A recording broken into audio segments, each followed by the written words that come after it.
So you used to stash drugs like in your ass and like in your vagina? Yeah. That was when the crack era was still like hitting. I wanted to be this gangster chick and I was like trigger happy. Immediately once they opened the door, it's like my finger just was so happy and I just like shot. Well, if I can't have you, nobody can have you.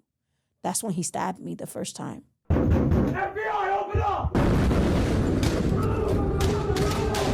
FBI swarming a Miami house and taking a man into custody in the area of Southwest. So say goodnight to the bad guy. The agency says the 28-year-old was picked up after the grand jury indicted him and 5 others. Felly, welcome to Honor Among Thieves. Hey. It's great to have you. Thank you. It's crazy how we reconnected after how we met, which is pretty funny. Miami's a small town, though. Somehow, like, in spite of, you think, I'll never see that person ever again, but then somehow you reconnect, you know? Yeah, well, what it is the people who live out here.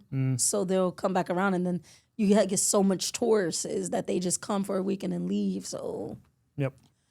Yeah. So, Felly, I honestly don't know where to start with you because you have so much to say and it's a very, very intriguing story. I was lucky enough to sit in on a podcast you did, and it's a lot, to say the least. You'll notice I'm a little different. I kind of start sequentially from the beginning, and we take our time, and it's slower. It's more about your personal story, but it's crazy. I mean, to be like, it's almost like hard to believe some parts of it, really. I've told my story to people before. They're like, no, I can't believe it, So, yeah, it's worth being a series or a movie one day. I would definitely watch the series, 100%, for sure. Yeah. My dream. If there's anybody out there listening that wants to help, support, do some business together, reach out. Well, I have a feeling somebody might see this and they might just do that. So Tyler Perry, 50 Cent. What's Somebody. up, man? Yo, I see it happening for sure. And especially as relevant as our genre is now, right? True crime, that's more relevant than ever. You see everybody getting out of prison and getting a movie deal and their life changing forever. It's weird, it's crazy. Whereas the felon and the criminal was kind of like the black sheep of society. Right. Now it's like, oh shit. Entertainment. It's wild. All right, Felly. So let's start at the very, very, very beginning. You were born in the 80s in New York. Yep, Washington Heights. My dad was the drug dealer. My mom was the user. And the story begins. Okay. Yeah. right. Dominican dad, straight off the boat. Puerto Rican mom from the Bronx. Okay. So that's how your parents met. Like she was a drug addict. He was a drug dealer. Well, no, it didn't start that way. Okay. I think that they met and then she started doing the coke. And then that's how they met. And then eventually it led on to crack. And that's when he didn't want her no more or something like that. I don't know what the heck. But Okay. So your parents weren't together anymore by the time you were born? no, they weren't. And he actually gave my mom money for an abortion, but she ended up wasting it on drugs. Well, thank God she did because you wouldn't be here. And I'm so beautiful, right? So, yeah. Okay. So you're born in the late 80s in New York. Yep. In the Bronx, in the middle of the crack era. My mom was actually homeless when she gave birth to me. And that is the story of most of my life. I was homeless for many, many years. Or in the system, foster care, group homes, prison, streets. My mom even tried to put me in mental hospitals and stuff. So, Wow. Yeah. So growing up as a really little kid, like as a toddler and stuff, growing up, like that was the life. Like you didn't. I just remember going on long runs with my mom all the time. And remember seeing like a lot of needles and like glass little bottles on the ground. Like when that's when she was like using. Yeah, Okay. that's all I remember is my mom using. I've never remembered her not using. So, yeah. And she just used to take us on these hunts, and we used to be strangers, and I used to get molested by some of these people, and she used to leave us alone for days, just, just a bunch of stuff. And like, just, I don't know. Ask me more questions. That's a lot. Yeah. Well, you'll see I let you talk here. I ask questions here and there, but I let you talk. So so she would drop you off to random people, obviously to go get drugs or whatever. Yeah, sometimes I would be molested by women and men. So, like, I'm just this little 4-year-old girl. I guess they're like, oh, well, her mom is a crackhead. Let's just do whatever we want with her. And, like, or I don't know if, for all I know, if she was selling me, who knows? Like, there's so much I can forgive in this world. I've grown a very forgiving heart. But so people who hurt kids, man, I just have such a disdain in my soul for those kinds of people. I could never forgive somebody who hurts a child. It doesn't even have to be a child that's related to me. You know, like, yeah. I could never understand hurting a child. They're so innocent. Like, I have my own kids now, and I was just like, wow, the things I was going through when I was their age, unbelievable. Like, and I protect my kids with my life, man. Like, yeah. Yeah. I protect children, period, right? I think I would take that attitude with someone else's kids, too. Like, if I saw someone else's kids in danger, in that kind of danger, I think I would still protect them with my life. It's, I don't know, man.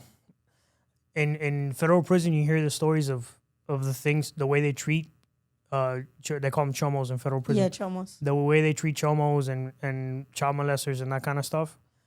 And it sounds heartless and it sounds like I have a black heart, but I don't think they're mistreated enough in there.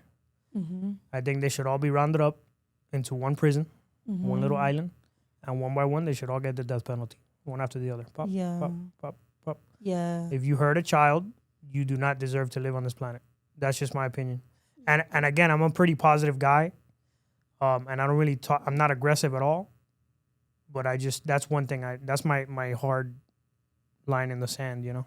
Yeah. Unfortunately, I was dealt those cards, and I just, until this day, I'm just making the best of it all, you know.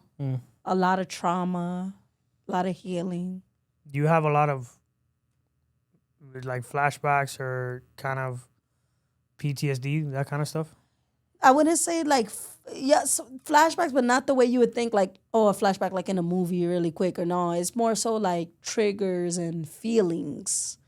Like, it's just like, I just get turned off or like just bad feelings. Like, you know, I don't know how to explain it. But yeah, I still do suffer from like PTSD here and there. I would imagine your dating life suffers, no? Oh, yeah, just forget about it. There is no dating life for me no more. I'm burnt out. I've been through the worst with men. I don't think I've ever had, like, the guy who actually stabbed me was, like, my only relationships where I got treated good were, like, my little teenager relationship, like 13, 14, you know. Then the guy who stabbed me was probably, like, the last real true guy to treat me like a princess, you know. Other than that, it's just, I mean, hey, after that happened, my pride went out the window and I started doing things that princesses don't do anyway. So, hey. We'll get there. We'll get there. Don't get too I far ahead of me. cheated. We'll get there. Right. We'll get there. Hold on. So, okay. Do you, at some point, kind of start going to school like a normal kid and all that? Or? Yeah, well, every time I started, when I started going to school, I was actually an abandoned child. Like in kindergarten, my teacher bought me my graduation dress and stuff. Like, wow. You know, I will never forget that. It was a yellow dress. And thanks to her, you know, I had a dress because my mom, obviously, she used to send me, I have 3 brothers. She used to send me in school in boy underwears and stuff, you know. And, but yeah, like I always remember just like never fitting in, like in school, like just always wondering, like, am I a virgin or not? I don't think that I really knew what a virgin was because I always knew I had sexual experiences early. But I always thought I wasn't a virgin until I got to like the 4th or 5th grade is when I met this girl and I actually had an encounter with her in the school bathroom. She actually took my virginity. She finger popped me and popped my cherry. And that's when I knew I wasn't a virgin anymore. And we were only like, what, 12, 13? Yeah. Did being abused as a kid, did it kind of like distort your sense of like, I'm too young for this and that kind of stuff? So the only time it did is like, because when you're being touched and it feels good, it's like it's confusing because you're like, okay, this feels good, but I know this isn't right. And to have those kind of feelings is like, as a kid, is like confusing, like 4, 5, 6, 7. Like I remember there was this cute boy. He was 14 and I was 4, and he's like, lay on me and kiss me, and I did it, and I liked him. I thought he was cute, but I was 4, so that's like, okay, then, I blame myself for a lot of years too, because I always felt guilty about it fault. too, It's definitely not your fault. Yeah. Oh, man. This is going to be rough. Yeah. Not for you, for me. Okay, so... You probably never met no one as open as me to even talk about these and I appreciate things. it. Yeah. Thank you, because I know this is difficult. So I appreciate you I mean, coming it's here. actually therapy for me. The more I speak about it, That's what I hope it is, yeah. I That's let what it hope is. go, so. Definitely. So, man, I don't think I've ever met anybody who's been through that many traumatic experiences as a kid. So this is unique. I don't know how I'm saying. I don't even know if I'm saying, because I get guidance from extraterrestrials, so maybe I'm not. So, like, I try to be as sane as possible, like. So I know at some point you go into the foster system. When did that happen? I was about 5 or 6. My mom, she used to like leave us alone a lot, and So eventually she left you alone, and then someone called. I think she called the babysitter, and the babysitter didn't show up. I think like 3 or 4 days went by. I'm climbing the cabinets looking for food, freaking calling my mom out the window like, where are you and stuff. And eventually they came and they tried to just remove me, and I started fighting them. I'm like, let go of me, what? But I remember it was time for us to go. I remember my mom giving us cereal with Sunny Delight because we didn't have milk. So yeah, it was time to go. But the things that I went through in foster care, I could have just stayed with my mom and went through it. I would have appreciated that a lot more. Maybe it wasn't a good thing, because then I would have probably had more anger towards her. But yeah, either way, yeah. How long were you in the foster system for? I was in the foster care system from when I was like 5 until, I remember my mom got me back when I was about 9. But then I went back when I Did you was stay 14. with the same foster parents? I was in 2 different foster homes, and like 3, because I remember my foster mom needed to go on a vacation, and my oldest brother was in a separate foster home, and they worked it out so that I can stay in his foster home until she came back. I think she went to Puerto Rico. And so that was, I experienced like some good child memories there too, but I also, everything always, like every foster home, something sexual always happened. There's like, I don't know if it was just like the way I carried myself, maybe the way I spoke, or my body language, if you can just tell that I was like already experienced. So it's just like, I couldn't get away from it. It's like immediately they'll just look at me and know like, oh yeah, let me try her, like, I swear, like, never felt, even until this day though, it feels the same. It's like, no matter what, everywhere I go, I'm always, people are sexually attracted to me. And I even tried to dress different. Like because I got my own little freelance photography business. So I'm like, okay, let me start dressing different to see if, I'm not a sex symbol. But no, I get the same attention. It's just like, I think it's just in me. I don't know. Like, so. Do you know all of your biological brothers and sisters? I know my 3 brothers, and I think I have a sister from my dad's side, but no, I never met her. I never met my dad either. He's Dominican, and my mom is Puerto Rican, yeah, so. Okay. All right, so when you said you go back to your mom when you were about 9? Yeah. What made the foster system think it was okay to go back with your mom? Well, she had completed a drug program, and then she got an apartment and stuff like that. So, but by that time, I was already damaged. I was getting molested. In the first foster home, this guy, he was like 16, 17, I forgot. You know, now that I'm older and that I got way more trauma, still going through the stuff, you know, like I don't remember facts like completely, you know, but I just remember like I was like 7 and he tried to put his penis in my anal and stuff. But it was when he tried to put it in, it hurt, and I got him off of me. He was like all nervous and shaking and stuff, like he knew he was doing something bad. And it didn't always start off that way. Like I remember like the first few days I was there, he didn't start looking at me. Then one day I think he was like masturbating and I walked by the room and I seen him, and I think I seen that look in his eye. Ever since that day, he started looking at me differently. And then that's when he started doing the sexual things to me and stuff like that. And then that foster mom used to beat me with anything, wires or arms from the chairs, you know, the legs from the chairs or anything she could find. She used to even pick me up by my hair, throw me in cold showers. I used to get blamed for everything in that foster home, man. Eventually, one day, I think she almost broke my arm. And when I went to the visit, it was obvious because I couldn't move it. And they removed me from that foster home and put me in another foster home. This foster home, from the very first night, it started happening.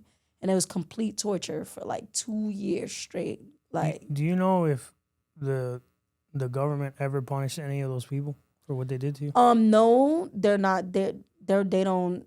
I mean, I don't know. I tried to look for them actually, so I can confront them and tell them like, hey, you ruined my life. Thanks a lot, you know. And I don't know. I never heard from them again. Like, I don't know. I can't even find them on Facebook or nothing. Like, so I wonder if they ever did get convicted for molesting other children and stuff. Like, you're by far some of the most intense stories I've heard, but it's not the first time, obviously, that I hear stories about children being mistreated in the foster system. And it makes me wonder, like, are they purposely not giving a fuck about where these kids are, what's being done to these kids? Because the only explanation I can come up with is that just no one cares and no one's looking. Because if anybody cared even a little bit, all these motherfuckers would be in prison and they would never see the light of day, right? Because, oh man, it's something that I think is so flawed, and it shouldn't be, because it's like it's children. It's the most children are the most important part of our society, you know, because they're the future. That's what I was about to say. And we teach them everything that they know. So why would you take somebody's innocence so young? Like, it's just, this world's evil, dude. Like, trust me, if it wasn't for the extraterrestrials that I met, I would be looking at the world a whole lot different. There's evil in this world, but I don't think the world is evil. But, right. Yeah. Well, I feel like, so what's going on right now, I feel like because I'm very spiritual and I'm in tune and I'm informed. So what's going on is right now we're going into the new world. Like, even the human species is evolving. So basically what's happening now is the light is prevailing. And yes, things were like this before, but now we're working on it being a lot more different now, more love and, you know, so yeah. So you're 9 years old, you go back with your mother. How long are you with her? Is it better? Are things different? Did she really clean up? She did, but she was poor. She was poor, and she couldn't really handle. It was 4 of us, me and my 3 brothers. She couldn't handle taking care of kids on her own, and eventually it got too much for her mentally, and she started taking psych meds. And then when she seen that she can get a check off of it and live off of that, she tried to put me and my 2 little brothers on it to try to get checks off of us. I was like, I know what you're doing. I'm not taking these meds, and I didn't and stuff. But yeah, so she got us back, and immediately we're in a drug-infested neighborhood. So I'm growing up, smelling weed everywhere. Regardless, this is like the early 90s, you know, so mid-90s, late 90s. I'm like smelling weed. It was like that the whole 90s anyway, weed everywhere. But growing up in the hood, you know, graffiti, weed, crack bottles and needles on the ground, fiends everywhere, you know. But yeah, I finally ended up, when I was about 12, I finally ended up telling my little brother about the things that happened to me because, I trusted him and he ended up telling my mom. So when I told her, her first reaction was when I started, she did say sorry.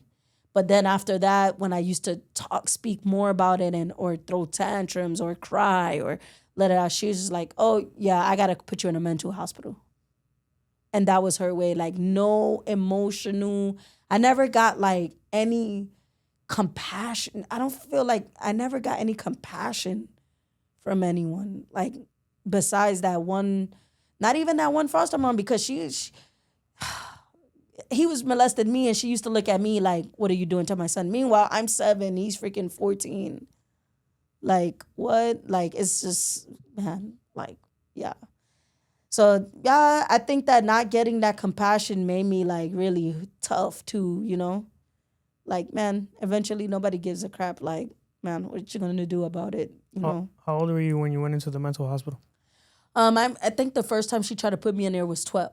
So she tried to put me in many times, but they only used to keep me like a day or 2 days. They didn't see nothing wrong. And then finally, after her bringing me so many times, they left me in there for like 2 weeks. And yeah, so I was forced to take their medicine while I was there. And, even until this day, I'm doing fine without med. I just feel like my mom was just doing it. I can't say that I don't suffer from some type of mental.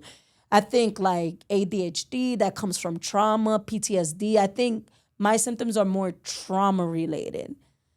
Then my mom, she's more bipolar, schizo, whatever.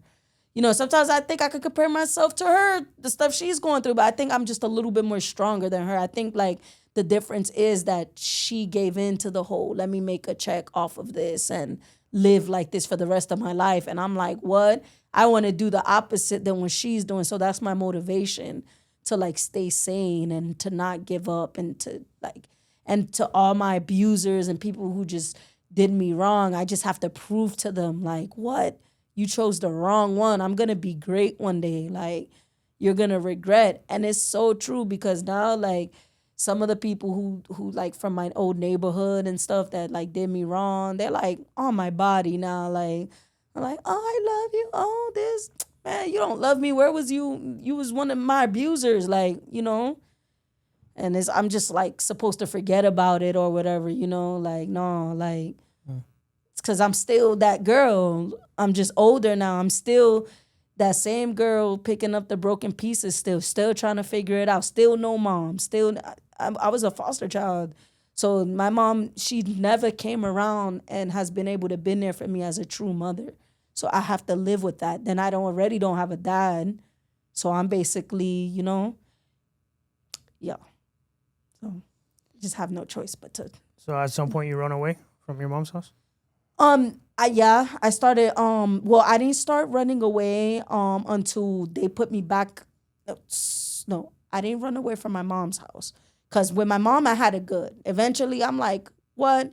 You can't tell me what to do. I told you my deepest secret. You're over here trying to put me in mental hospitals, and this is all your fault in the first place, and you're not even accepting responsibility. You're just trying to blame me for it. I'm like, you can't tell me what to do?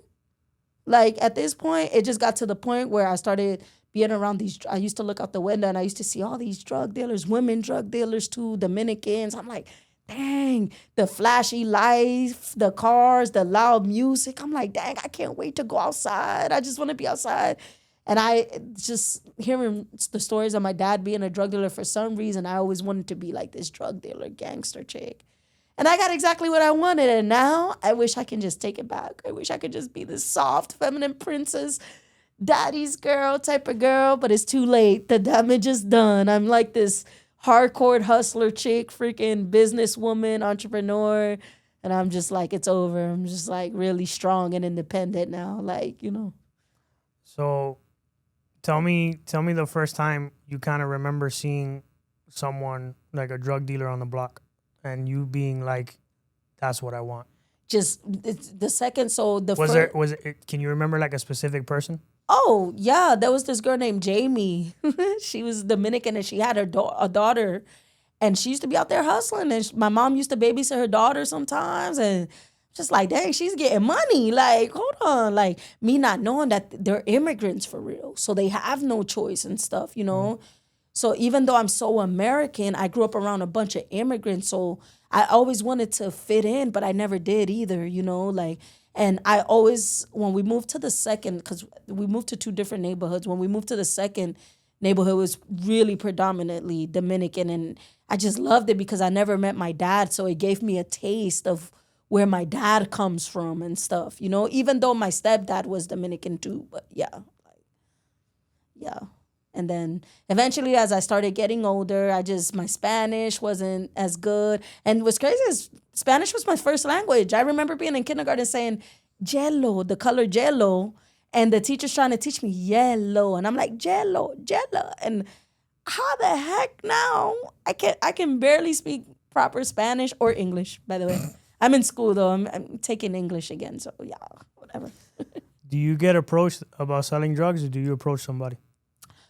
Well, I was already well known. In the beginning, when you first start, everyone's like, yo, she got it. Then eventually, they just come up to you because they know who has it, you know. That felt good to, like, be in control of, like, just being known. It just made me feel like I was a part of a team, you know. Like, unfortunately, I always wanted to be like the little sister, but guys were always ended up being predators and looking at me sexually. So even until this day, I never get to be just a sis. It's always like, oh, well, you know, sex. Everything. Sex. Especially in Miami. Sex. Everywhere I go, though, my whole life is just like, God dang, like, you know. So tell me how it starts. Like, what's your first experience of getting into the drug game? The drug game, so I was just really poor. My mom got us back from foster care, and I was just really pretty, and people used to tell me I'm pretty, but then I used to get taste for being a bum or having fake Timberlands on or $20 shoes on or wearing the same clothes. It got to the point where my little brother's dad's, he's Dominican, he used to buy them Jordans and stuff. I used to wear boy clothes at this point. That's how the whole tomboy thing started for me. So I'm like, man, I'd rather wear their clothes. And then I started actually liking boy clothes. And I just became like this tomboy type girl. And eventually I was in the 7th grade. I dropped out in the 7th grade, mind you. So to have accomplished everything that I have in life so far, I'm really proud of myself because I'm actually a 7th grade dropout. And I dropped out to sell drugs. And so, I just got tired, man. I got tired. I remember it was Valentine's Day around the time that I dropped out of school. And this kid, he had a crush on me. And we picked out these names out of the hat. And he was so excited. He got me this big Garfield teddy bear. Man, he brung it to me on the corner because I was already on the corner selling drugs. Already dropped out. He's like, man, I bought this for you. At first, I don't know how he knew where to find me on the corner. It wasn't far from the school, but yeah. Like, yeah. I don't know. I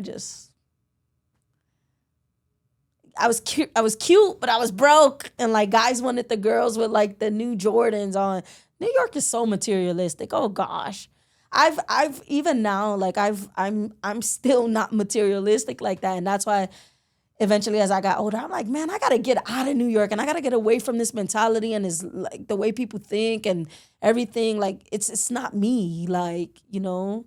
All right, guys, taking a quick break from Honor Among Thieves podcast to bring you a word from our sponsor. And that is Federal Prison Tips. At Federal Prison Tips, we help people navigate the justice system from indictment, re-entry, everywhere in between.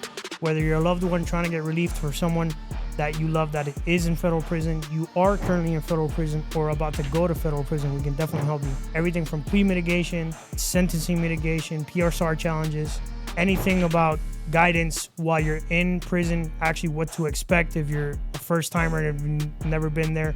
Whether this is your second case, third case, you haven't quite learned your lesson yet. Either way, we can help you with everything that has to do with federal prison. Good time, FSA, second chance credits, getting designated to a facility. Any issues you might be having within the federal prison system, we can definitely help. Honor Among Thieves podcast. Mention that you saw us on the podcast. and you'll get special rates only given to those who listen to the podcast. Again, 407-434-0175, extension 7. Hit us up, federalprisontips.com. Contact us. Let them know you heard about them through me. Now let's get back to the show.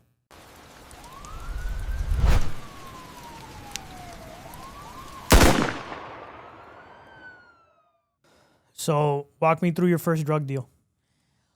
Whoa, my first drug deal, I didn't know anything what I was doing. Like, the guy actually, to this day, I call him my OG. He was a Colombian guy. And I remember before he even gave me the pack, he, like, gave me this speech. And he gave me an interview, like a job interview. He's like, man, why do you want to do this? Like, what do you want out of this? And what's your end goal and stuff? I didn't even know how to answer those questions at that time. And I just remember him telling me something about mind, heart, and something like that. And then, yeah, he gave me my pack. And I was happy because the other guys on the block, I used to always want to make money, but they're like, no, you're just hang around us. We'll just give you everything you need, food, what you want, alcohol, weed, and coke or whatever. Like, they turned me out to coke early. I'm like 14, trying coke just with them. They're like, here, do it, try it. Peer pressure me and whatever. And then eventually they want to start having, like, looking at me for sex. And I'm just like this 14-year-old girl. These guys are like 20 and over, but yeah, so the people on my block didn't want to give me the pack. So I had to go up the block. And I remember just asking I had these two guy friends. Their mom was like a correctional officer or something. Like, please, they used to be outside. I'm like, please go ask them, because that was their neighborhood. I'm like, go ask them, because I seen another girl hustling out there. So I'm like, oh, they hire girls. Like, and they didn't want to do it at first, but then they're like, man, he gave me that speech and he gave me my first pack. I was so happy. Like, finally, I get to make some money, man. And I didn't know anything. I learned the hard way. I got bullied and robbed a lot by the other drug dealers because they knew I didn't know a thing. So at first, I didn't make a lot of sales because all the other drug dealers were known. And then they started being, as time went by, they started being nice. Like, okay, go to her, or start teaching me the game a little bit and stuff. Like, yeah, I remember this girl, Ginger, she was like gay and stuff, and she was like a dyke, Eventually, she was tough on me in the beginning, like, you don't even know what you're doing and just whatever. But then eventually she started teaching me the game, What kind of money were you making? For me, it was the most money I ever made at that time, but he would give me like packs of like 14 dime bags, and I was to turn in 10 and then keep 4. So, but the work used to go quick because there was so many, like, that was when the crack era was still like hitting, like fentanyl didn't exist, I don't think. None of these other drugs, like, you know what I mean? Crack was still popular to us. It was like the ending of the crack era. Late 90s, early 2000s, So I'm glad to be able to experience that too. I got real history of New York. I got a little bit of the old school and the new school. So. Yeah. That's a very special part of history. Yeah. For sure. That's never gonna happen again. Yeah, right. Exactly. Very unique and legendary. So that's why I love telling my story, because I know a lot of people, especially today's kids, they wouldn't know anything about that, I consider myself a legend and an OG. Yeah. I'm hearing a lot of like the 50 Cent story. Man, hopefully 50 Cent can pick this up, man. Let's make a series. I have like Tyler Perry, somebody. We can polish it up a little bit and not make it sound so gritty. So you have 14 dime bags, you're keeping 4, you give back 10. How fast is the turnaround? It's going fast. So I would say like I'm selling packs like freaking 5 in an hour or so. It depends on the flow, If you get night shift, day shift. It's like they operated like it was a real job. So that's like, even until this day, I never really had too many jobs. Like, see that I sold drugs. I end up working construction for like 2 years. And then I moved to Pennsylvania and got turned out into entrepreneurship. And I've had a couple businesses. So yeah, like I've just always been like my own kind of boss. Like I don't do too well working for other people. I think the longest job I've kept was like max 3-4 months. I can't. the schedule, the not having, I don't know, I guess I'm such a rebel. I don't know. Or shit. All right, so you get into the drug game. You start making really fast money. How long are you on? You're like a corner boy or a corner girl. Yeah. So how long are you out there for? Is it like an 8-10 hour day? Longer than that. When they got a hold of me and they knew I didn't know nothing about it, man, I used to be out there. I remember one night was like 3 days straight, no sleep. I even started hallucinating a little bit. Swear, like, no sleep. And Dipset was popping around that time. So it was a great era. Lil Wayne was on my blog. First time seeing celebrities, like, and 50 Cent's music was popping. You say you a gangster, but you Eminem, like, yeah, it was a great time. I had a lot of fun. And there was a lot of love out there too. Like, even though I used to get like picked on, I used to get treated like a boy. I used to dress like a boy. They used to treat me like a boy. I used to get treated like a little brother, wedgies. Unfortunately, sometimes they would get violent. They'll smack me, take my phone, or pour alcohol on me and violate me and stuff. But as I got older, I realized that it was love. It's just a hood thing. They were young too. We're all older now, So just come with being in the streets. There's no rules in the streets, Of course. Yeah, it's kill or be killed, kind of. Yeah. So how fast, this becomes your lifestyle pretty much immediately? Like, you're working on the street, hustling as often as possible. You kind of go under this Colombian guy's wing, Yeah. right? They were brothers. It was two brothers. Okay. Mm-hmm. All right. So I love them so much. I used to look up to them. And like, I'm so, these were the first men who kind of weren't predatory towards you. Exactly. Like, maybe there was another guy out of the group that ended up being predator towards me and I ended up messing with him. But not them too. But not them too. And they were the most attractive. Like, dude, please me. Like, and they never chose me. Like, and I swear I was the prettiest out of all the girls they were dealing with. And yet I never got chosen. It feels that way until this day too. I be like, yo, when I be around, I'm like, you were making them too much money. They didn't want to ruin it. Eventually, now that I'm older, I found out he was dealing with one of the other girls. She had a big butt, though. For a young girl, she had a big booty. So I heard that he was dealing with her. I didn't know that. Always looked at him like a little brother. Even now, his wife is around my age. I'm like, what? Dude, how? Like, how old were they, those guys? They were older than me. So I was probably like 16. They had to be like 21, 22, 23. Oh, they were young. Okay. 15. I was 15. Yeah, they were young too. All yeah. Right. What kind of money is starting to cut? Like, do they gain a notoriety as like the? Oh, they were known for owning the block. So you had your every corner. Then you had their owner.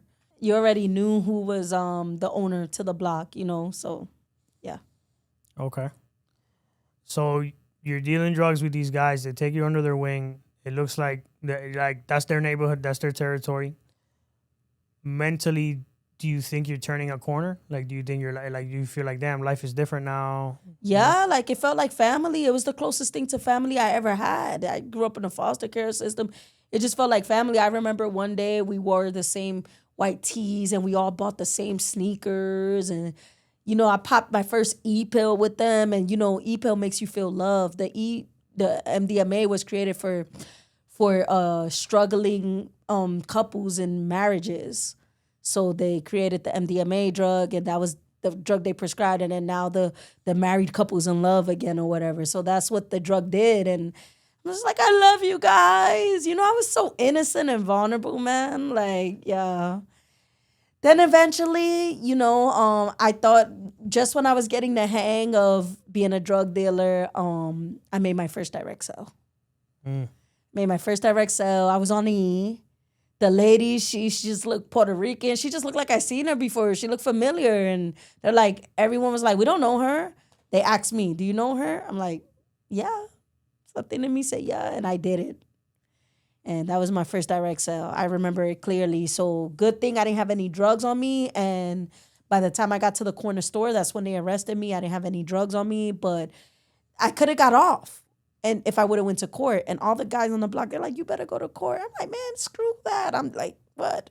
court. I didn't know anything about warrants or nothing. And they're like, when I got that warrant, it was like, I told you so. Then that's the only reason I got arrested, because of that warrant. Then when I went in front of the judge, mind you, every time I used to get locked up, all the police officers used to be, who's this cutie? Who's this little boy right here? Who's this little cutie? Like, yo, like, they was amazed. And I know when I got in front of that judge, she's like, this girl is too young.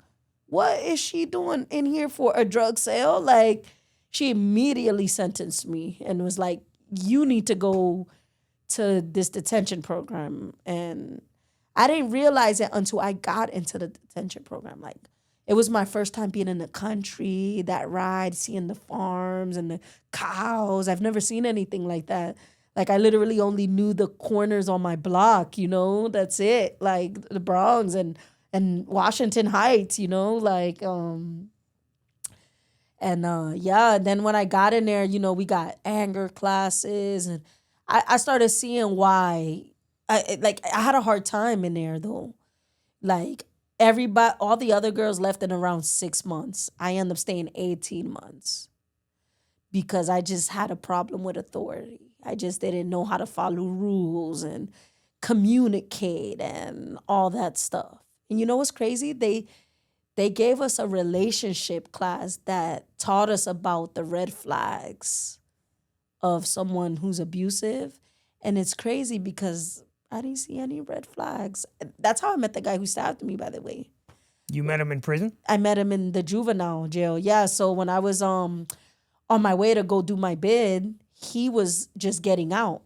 So that I guess we got in the same transportation van. And immediately when we seen each other, it was like, he was a cutie, like my complexion. Like, we almost look like brother and sister a little bit. Like, he was a cutie. And then I was dressed like Little Bow Wow or whatever. Little Bow Wow was popping too around that time. And I was just like Little Bow Wow, big white tee, cornrows, baggy jeans, Jordans on my feet. And he's just like, the fact that he still was like, because even though I look like I like girls, I didn't like girls. Even though I've been molested by girls, I always still like guys. Even until this day, I like guys. I know I look aggressive, you know, I know I look like whatever. Not saying I haven't done anything with females before, just saying I prefer men, you know? And yeah, but it's just like love at first sight. We met, we exchanged phone numbers. Then he went home and I ended up going to do my time.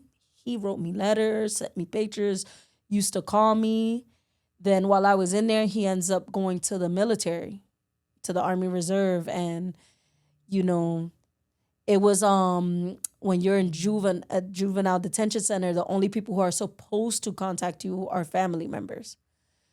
So eventually they used to listen in on the calls and know that he wasn't my family member. And then I used to get more time. They'll like extend every write-up you got. They'll like sometimes extend your time. And I got my time extended. For getting letters from a lot of my time was because of that too.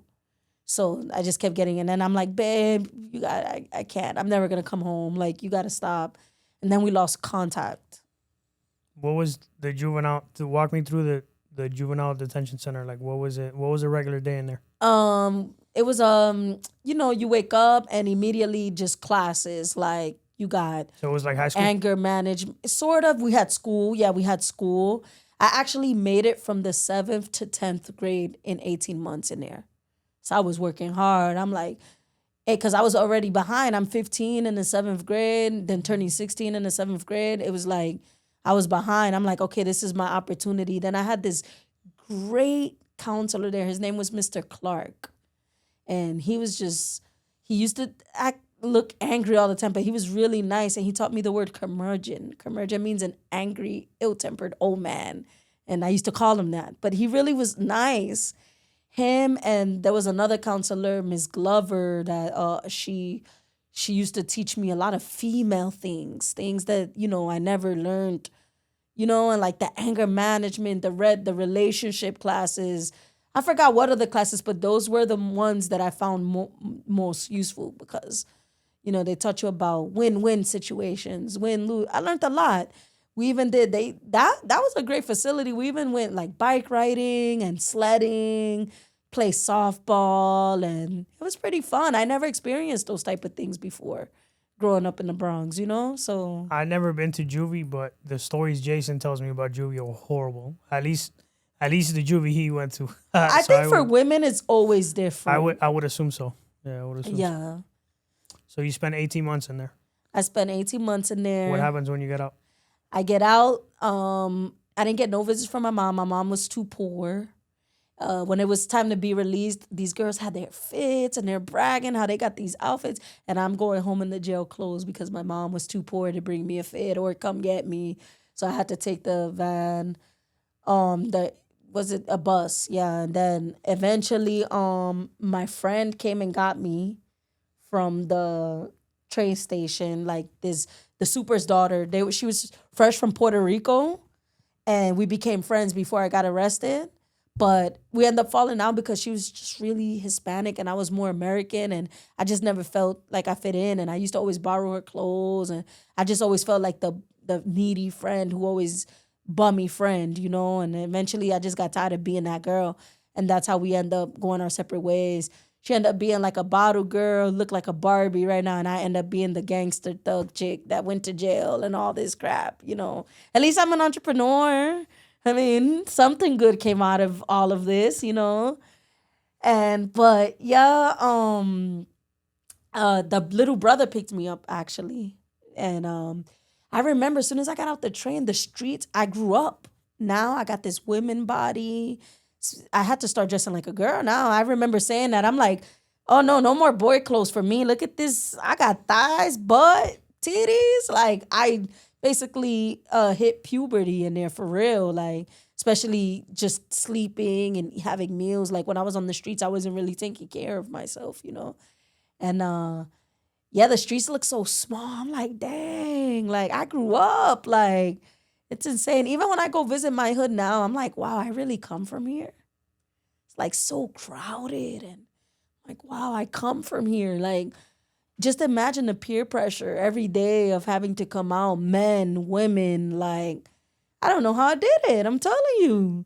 Even people who still live in New York and kids especially, like, it's tough, man. I can understand why, you know, you end up with that New York mentality, you know, that survival mode mentality. So do you reconnect with this guy when you get out? Oh, so sorry, I come home and my mom, she's strung on freaking psych meds.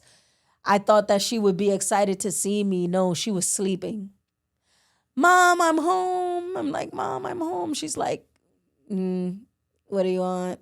Like, I'm like, damn. And then I'm like, Mom, like, I want to change my clothes, whatever. And she's like, there's a black bag with all your stuff in the room. I go, man, there's nothing but rags in there. Like, I'm like, where's all my clothes? Was I really dressing like this? Was I that high all the time? Because I used to do hella ease, weed. And was I that high that I was dressing like this?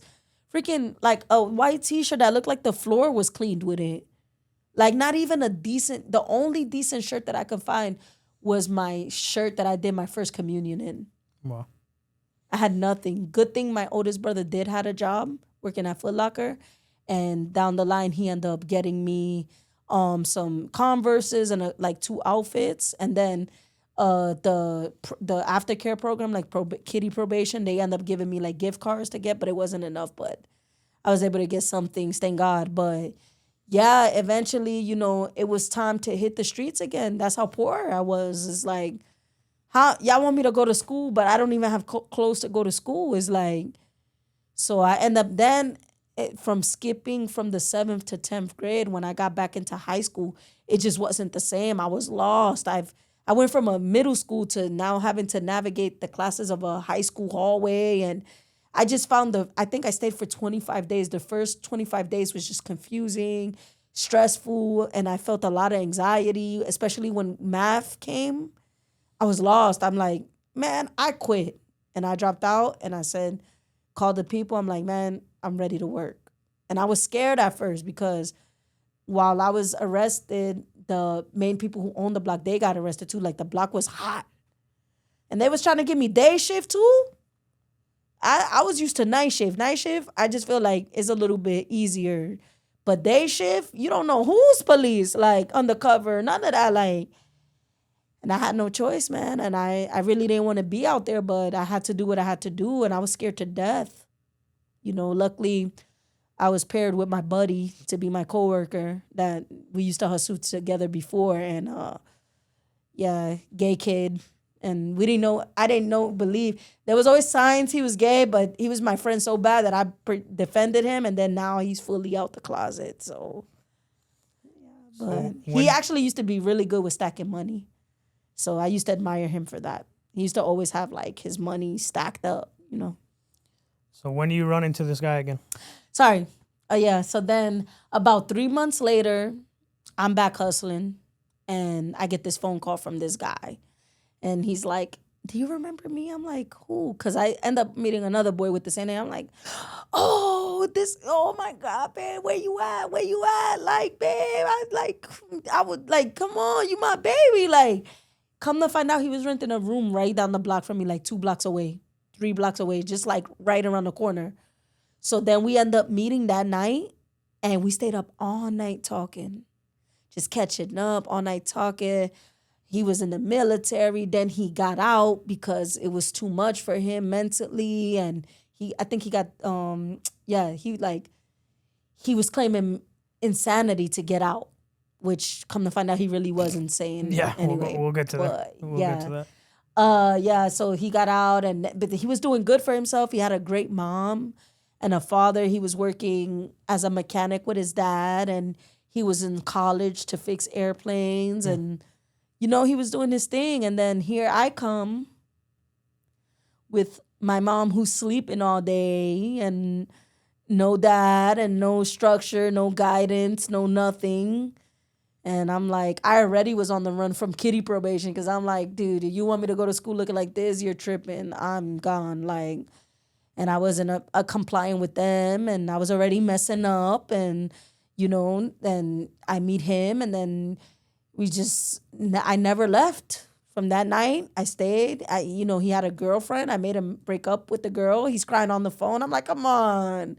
You love her more than me? You really crying? Like, come on. We been together. Like, what? Like, and then, man, he was so cute. He had like 2 chains. One was white, one was gold earrings. Like, his mom used to let him drive her car. Like, he was just like a man, like really his swag, everything. He was just like so sexy to me. He was everything. Like, he was just like what I wanted in a boyfriend, drug dealer, like used to be drug dealer, at least a little street smart, And then I didn't understand the point that we were at in life, like where I was hustling and he was in school. If I was older now, I would have been a support system for him to stay in school and to graduate and continue his job. But instead, I ended up encouraging him to do the opposite because I honestly was scared to be out there hustling. So when he was like, man, he just woke up one day and he's like, how is it that I'm the man, but my girl is the street hustler, gangster chick, and I'm the cornball here going to work every morning, every day, and school. He's like, I'm about to quit. And I'm like, babe, no. He's like, nah, man, I can't have my girl out here like that. And he started hustling. And once he started hustling, I introduced him to the people, and he didn't let me touch it no more. So you introduced him to the Colombian brothers? Yeah, to the Colombian. Okay, so he became kind of like the provider. He came, yeah, for me, yes. But I used to be out there with him, Bonnie and Clyde, but he just didn't want me doing nothing. He wanted to take control. Okay. And that's what happens when you're dealing with a hustler chick just like you, sort of like what we were talking about earlier. He felt like it was like a competition type of thing. You know what I mean? And so, yeah, like, and eventually he did. And he was just like treating me so good. I was his princess and he gave me my way. And when I couldn't get my way, I would just threaten to break up with him and then he'll give me my way. And then eventually, I don't know what happened. I start turning toxic. It's like I never knew what love was. I never got any type of compassionate love or anything like that. So all the people that ever said they love me, they're like, you're never going to be no one. You're just a loser. Or hit me or beat me or like I never knew what love was. So I didn't know how to give him the love that he was giving me back. And he was getting the love because he was getting it from his mom Dominican mothers, I always wished I had a Dominican mom. Cuban My life would have Cuban turned out way different. Yeah, Cuban moms. I would have too. been a Barbie right now. Yeah. Like, I'm a tatted Barbie, but I would have been a non-tatted Barbie. Hispanic moms are very, very loving and caring. Yeah. They can be. Definitely.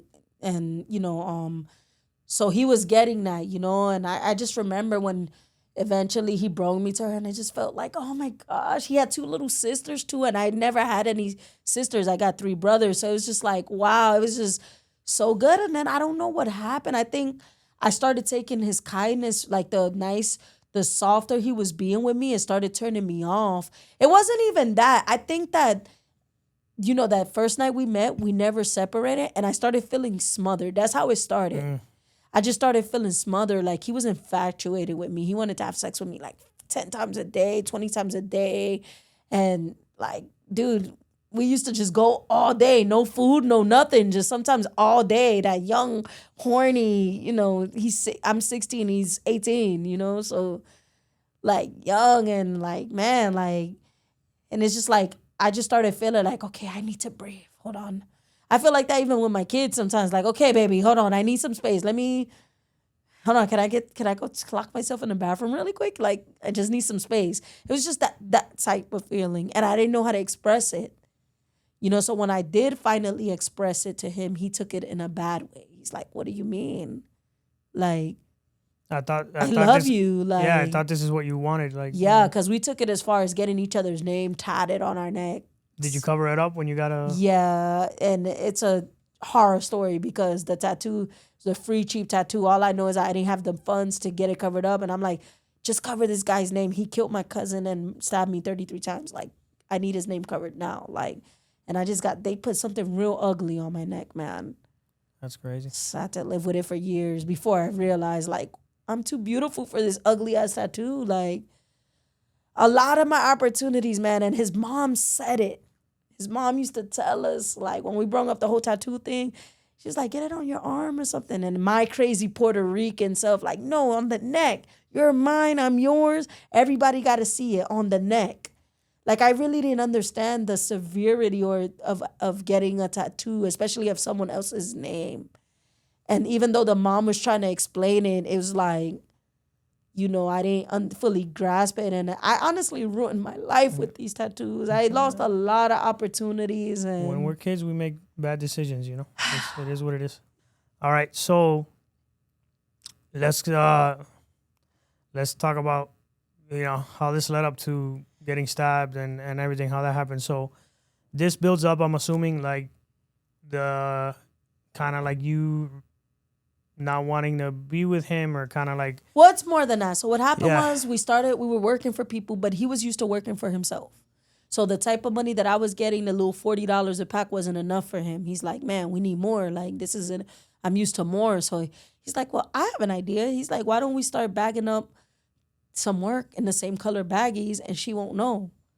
Eventually, this is around the time when police started enforcing that trespassing rule in New York where you can't stand in front of buildings and stuff. So one day, the police came. We usually would just take a walk around the block, like half an hour and come back. And that's what we did. And we left the work in the building. We had no choice. The police are right there. What are we going to do? Go get it, And because they taught me everything I knew, they knew where the work was at.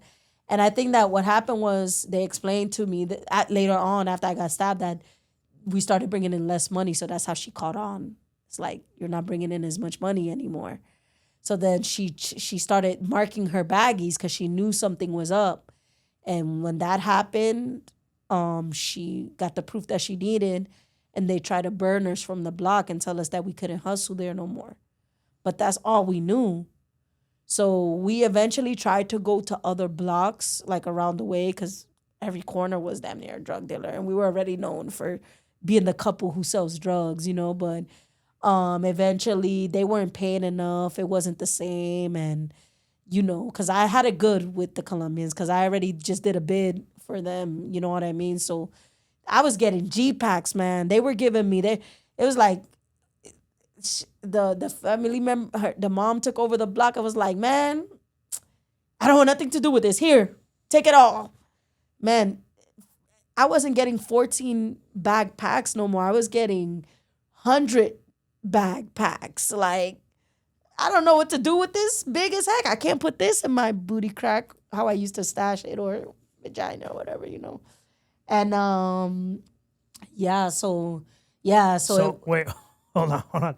So you used to stash drugs like in your ass and like in your vagina? yeah. Like Why? in case in the case you got cops arrested were or to come, something? yeah, Okay. you can boof it and then you won't get caught with anything. So the evidence is the drugs or the direct, so, you know, or you know what I mean? So even if you get accused of, it's not like now there's cameras everywhere. There wasn't cameras like that everywhere yet, you know? So you could get away with it, like as long as you didn't have the evidence on you, you know? But anyway, so yeah. But they wouldn't find it when they strip search you and stuff? Like when you got arrested? Never. One time I even had a North Face jacket. I remember having maybe 3 bags left, and I had it in the tag. I got away with it, and it was in the tag of my coat. And I ended up selling it in there, in the bookings. That's wild. Yeah. But so long story short, it basically we were spoiled with how we had it, and it was a great opportunity, and we messed it up, man. And eventually we get caught, and then he comes with this scheme. He's like, "Man, they're Colombians. We need to rob them. I'm telling you, they got kilos in there. They got all the money." He's like, he came up with this scheme to where he was gonna get a gun and scare them with the gun. He wasn't gonna do anything, but I wanted to be this gangster chick, and I was like trigger happy. And eventually, I'm like, I want to do the gun part. We even fought about it and everything. I'm like, I'm leaving you. If you don't give me the gun, I'm leaving you. And the plan was never to shoot the gun. My stupid young self. Instead of saying, hey, you really want to shoot a gun? Well, let's go to the roof, shoot the gun, and get it out your system. Instead of just doing that, immediately once they opened the door, it's like my finger just was so happy, and I just shot. Good thing I didn't shoot nobody, because it was the mom and the dad that opened the door. And that would have been. But the fact that I even attempted to do that, which I didn't, it just happened. It was a mistake, you know. That was enough for them to be looking for me to kill me. And one of the brothers was on his way home soon. So it was a big deal. Like, he was about to come home and really, man, they would have tortured me. Like, one of the brothers, they tortured him. I think something about a bracelet, and they chopped his 2 fingers. They kidnapped him, and they chopped his 2 fingers off. Rest in peace, my guy, my bro. Yeah, so that's the type of stuff that happens when you do stuff like that, you know? So it was serious. I'm like, this 16-year-old girl, my head is on the wall, like, for real, like, no joke. Good thing that I was forgiven, and I talk to them now, and, you know, it's all love. Oh, you talk to them to this to day? my OG. Oh, yeah. wow. Unfortunately, the one that, you know, he passed, he got killed. The one that his fingers got chopped off. And so, yeah, but the other brother, I still talk to him. The main one who gave me the speech in my first pack. I'll never forget him, and it's crazy. We even cried about it. He's like, man, I think I ruined your life, man. I did he's like, I'm like, no, you, man, thank you, because I wouldn't be the hustler and the entrepreneur that I am to. Honestly, if he would have never gave me that pack, I wouldn't have survived the streets. I would have been a drug addict, a mental patient, God knows with AIDS or something somewhere, freaking dead. I had a lot of friends that died of overdoses, you know, so thank God for him, you know. He taught me the first steps of surviving the struggle, you know. So then now we couldn't be in that neighborhood no more, in my neighborhood, because now it's dangerous. So he's like, okay, we got to go to my town now. And he was like from the whole other side of the Bronx. I don't think nobody even knew about the South Bronx. I never even knew there was a whole other part of the Bronx. I thought my part of the Bronx was everything, you know. And we go there. The only option we had at the time, we stayed with his mom for a little bit, which was so lovely. But eventually we was rated R for the little sisters and all up on each other all the time. And she just got tired. She's like, okay, it's time for y'all to get jobs, or what are you going to do? And we wasn't showing that we wanted to get jobs. I didn't know nothing about having a job at that time or how to go about getting one or anything. But eventually she's like, all right, y'all got to go. And then the only other option we had was staying in a trap house with his sister's brothers boyfriend's brother. He owned the trap house. So he's like, y'all can stay here, but y'all got to hustle for us. So like, okay, do we get money too? Bare minimum. No. Just, you can stay here, but you got to hustle. So how are we going to eat? So eventually, we end up like, it was hard. We were barely eating. We ended up staying there for like maybe 3 months. So you ended up So in total, the relationship before it got toxic, we only lasted probably like 6 to 8 months, honestly. I would say crazy. Probably like 6 months. So all this happened in 6 to 8 months? 6 to 8 months. Man. Sounds like it was years. 6 to 8 wild. months. And what was crazy is though me and him, we already had some time together from when he held me down in jail. But seriously, we were strangers. And when you're from the same culture though, they accepted me like family. It felt so good. I wish that things could have worked out different because I really did have the family that I always wanted with him, having his mom and his sisters. Beautiful. It would have been so beautiful if just things would have took a different turn, It's like I still never had any of that, and that was my chance, and I ruined it all. And I can't blame myself either because I honestly really didn't know no better. But let me get back to the story. Anyway, so now you're selling drugs for free? You're not getting paid? We're not getting paid. And I think if we was, it was bare minimum. So, like, we didn't even have enough money for food. So we're going through it. We're freaking hangry, struggling. Then he starts looking like, how can I say it? Like, weaker.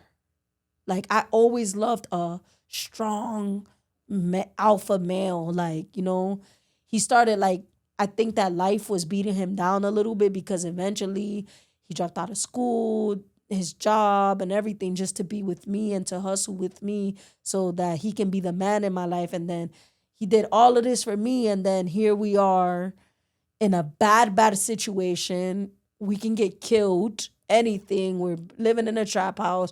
I don't know anything about a job or an apartment or getting my own, none of that. Like, I'm just a little girl, like, and, he more so knew more about that. And maybe he had a vision, like, maybe I can get a job. Maybe we can get an apartment together. And I didn't see that because I never had that before. And I don't know if he never expressed it to me. I don't know if he was thinking that and just never expressed it to me because I wouldn't have understood anyway. But it just got to the point where, I started feeling smothered. I was hungry. I was in a bad mood. I was tired, weak, just exhausted, not knowing what's going to happen next, not knowing how we're going to eat or if I'm going to die or if this place is going to get raided. And then, he bought me a puppy for Thanksgiving. I finally asked for some space because I was like, we never left each other from that first night. So we were together 24/7, no space. So I finally asked for some space for Thanksgiving. And I remember he paying for my nails to get done. And I think I wanted to hang out with friends or family. And he literally followed me. Like, I looked behind and he's like following me, hiding behind walls and everything. That's a red flag. I got in a cab. He got in a cab behind. He admitted to me later that he got in a cab behind me and stuff. And I'm like, okay. And then stuff like that. And then he bought me this puppy for Christmas. And he was jealous over the puppy, saying like, oh, you're just giving the puppy more attention than me and da-da-da-da and stuff like that. Like, just little things like that. I think that I started showing some distance, and he wasn't used to that. He was used to me being all up on him. He was always used to being, I think he could tell that I was getting turned off a little bit. And I think it was a mixture of just him being so nice to me, and like, I started seeing them. The people around us was like hyping us up, especially when I did the gun thing. They're like, oh, she's a gangster. She's more gangster than you. Like, and you could tell that they knew that's what I wanted to hear, and it was just hyping me up. And then they used to like clown on him and like, oh, you're a chum. She's Clyde, you're Bonnie. And I start going along with the jokes, like messing with him instead of protecting him. I used to protect him sometimes, but then sometimes I'll get mad. I'll be like, you're Bonnie. Stop acting like Bonnie. Stop acting like a little bee. And I started becoming like somewhat like, I would say like abusive to a certain extent. And I didn't know that I was doing it. It's just like, I was just doing what I knew at the time. Like, And so I think that I could see the life out of him, like, draining. So I've told this story a few times, but I never said this part before where I seen the life out of him draining, like just his manhood being shot down, like he even looked different. Like before, he used to be a papi chulo, haircut, make sure he's nice, dressed, whatever. After we got robbed and stuff, it's like we just became bums, like just wearing the same thing, and he's not getting haircuts. Then his eyes started looking funny to me. I don't know if I never noticed the cocked eye at first, but then when I started to notice the cocked eye, which is funny because I was cross-eyed when I was a kid. And to this day, I probably still look cross-eyed when I look at certain angles. So who am I to judge him? But just the cocked eye thing, he just started looking different to me. And, we were experimenting with, like, drugs, like, I was doing coke with his sister sometimes here and there, and we were doing like experimenting with angel dust and stuff. So angel dust, I haven't heard of that since training day. Yeah, but it's not like we were doing it every day, like we were addicted or that. We'll just do it once in a blue. And he wasn't high when he did it. I don't think he was, and he just started looking different. It's almost like the way how I see it, because I'm so spiritual. Spiritual is like the demon that was going to stab me was already in him at this point. It was like you were seeing the physical manifestation of the demon that he was to become. And this is a crazy story, but I actually met this demon in the juvenile facility too. Wow. One day. It was like a supernatural experience. I don't know. I don't remember if it was a dream or if it happened in real life, but I just remember walking. We were the girls, because when you're in a juvenile facility with boys and girls mixed, they never mix the boys and the girls. The only time you'll see the boys is if you're going to the cafeteria and the boys are going too. So they'll be on one side of the hallway, but you'll never see just one boy unsupervised playing pool in the recreation center by himself. No officers, no correctional officers around or nothing. And for some reason, when I first met Sammy, my ex, he looked different. He had long hair. He looked young. But the guy that I came home to was that guy, the image of him. And the crazy thing is, he introduced himself as Jeremy. And that was his nickname.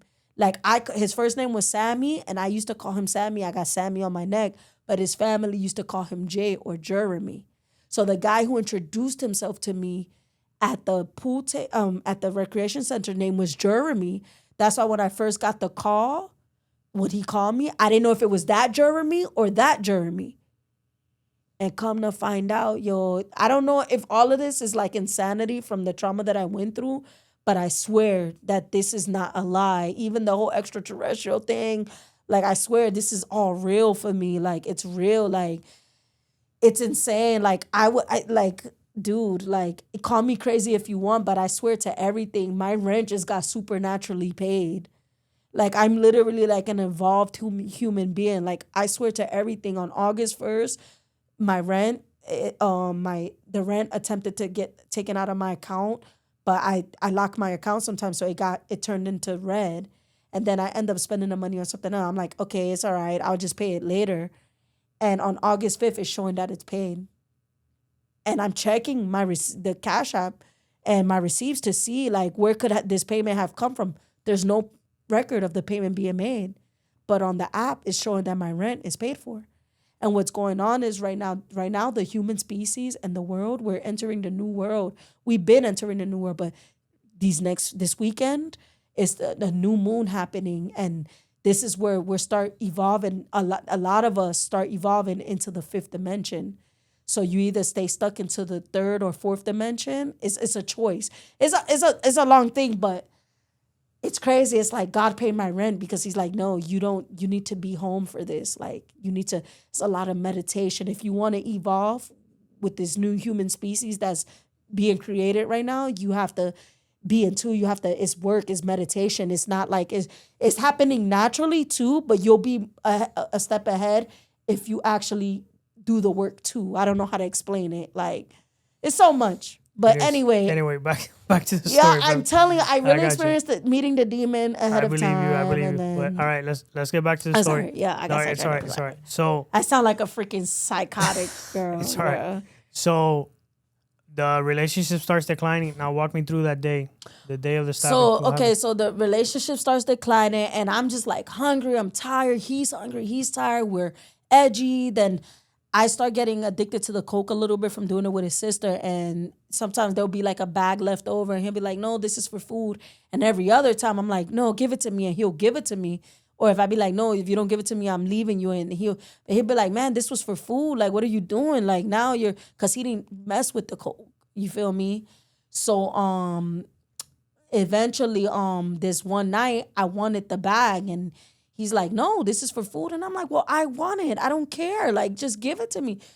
He's like, we haven't eaten in days. If you take this one, we're not gonna eat. Like, and he's just trying to provide. And I'm like, "Okay, I don't want to be with you no more." That's how it started. "I don't want to be with you no more." He's like, "Really? Over some coke?" Like, and I'm like, "Yeah." I'm like, "I want it." Like, because I was used to being a spoil you brat, and it didn't work this time. He's like, "Fine." It's like, "I don't care. I'm not giving it to you." And then that's what I remember. I honestly don't even remember if this is the true story or not because of all the trauma. Like, I honestly didn't even remember this story until like 2 to 3 years later. Like, I literally was clueless on why I got stabbed the first 2 to 3 years after it happened. I was just like not there mentally, And then one night it just hit me. Like, but long story short, so he's like, "Really? So you're gonna break up with me?" And I'm like, "Yeah." I'm like, to a certain extent though, before that same day and just a couple days before that, I was having a bad feeling. Like, it was just a heavy, dark feeling. I don't know how to explain it. It was just like a feeling that made me feel nervous and anxious, like something bad was gonna happen. So I don't know if I was already feeling that the stabbing was gonna happen or if we were going to get raided. That's what I thought. I'm like, "Babe, I think we're going to get raided. I just have a bad feeling. Something's not sitting right." I'm like, "You know what?" I'm like, "Maybe I should just go turn myself in and go back to my mom's house. Like, this is too much, babe. Like, I don't know." Like, he's like, "What?" He's like, "After I did all of this for you? Like, what? Like, I literally, like, what are you talking about?" Like, I'm like, "Babe," I'm like, "I don't know," but like, and then, so I remember 2 different arguments, so I don't know. I just think that maybe the argument with the coke it was just arguing all the time, and then it led up to this night that I got stabbed. I don't remember too much, but, and then I just remember he's like, "Okay, well, you sure you don't want to be with me?" And then he starts getting jokingly with her, like, "Yeah, whatever. She loves me. We got each other's names tatted. She's not leaving me." He took off one shoe. He's like, "Go ahead. Leave like that." I'm like, "Oh, you think I won't leave like this? Fine." I put on a Timberland, and I got a Jordan and a Timberland. I'm like, "Okay, I'll leave like this." He's like, "You're not going outside." I'm like, "Yes, I am." He's like, "Okay, come here." Grabs me, throws me on the bed, takes off my pants and my shoes. Now I'm in the panties and T-shirts. He's like, "Okay, go outside like this." And I'm like, "What? I'm really crazy though. I really would have went outside like that. Like, nigga, what? I'm trying to leave." Because at first I did want to leave, but I loved him too. So it was like, yeah, I do want to break up with you. And I think that I should turn myself in. But it's like, I'm just thinking right now about it. It wasn't like a for sure to go. But once I seen that he's starting to play with me a little bit, now it's like, okay, yeah, I want to leave now. This is fun.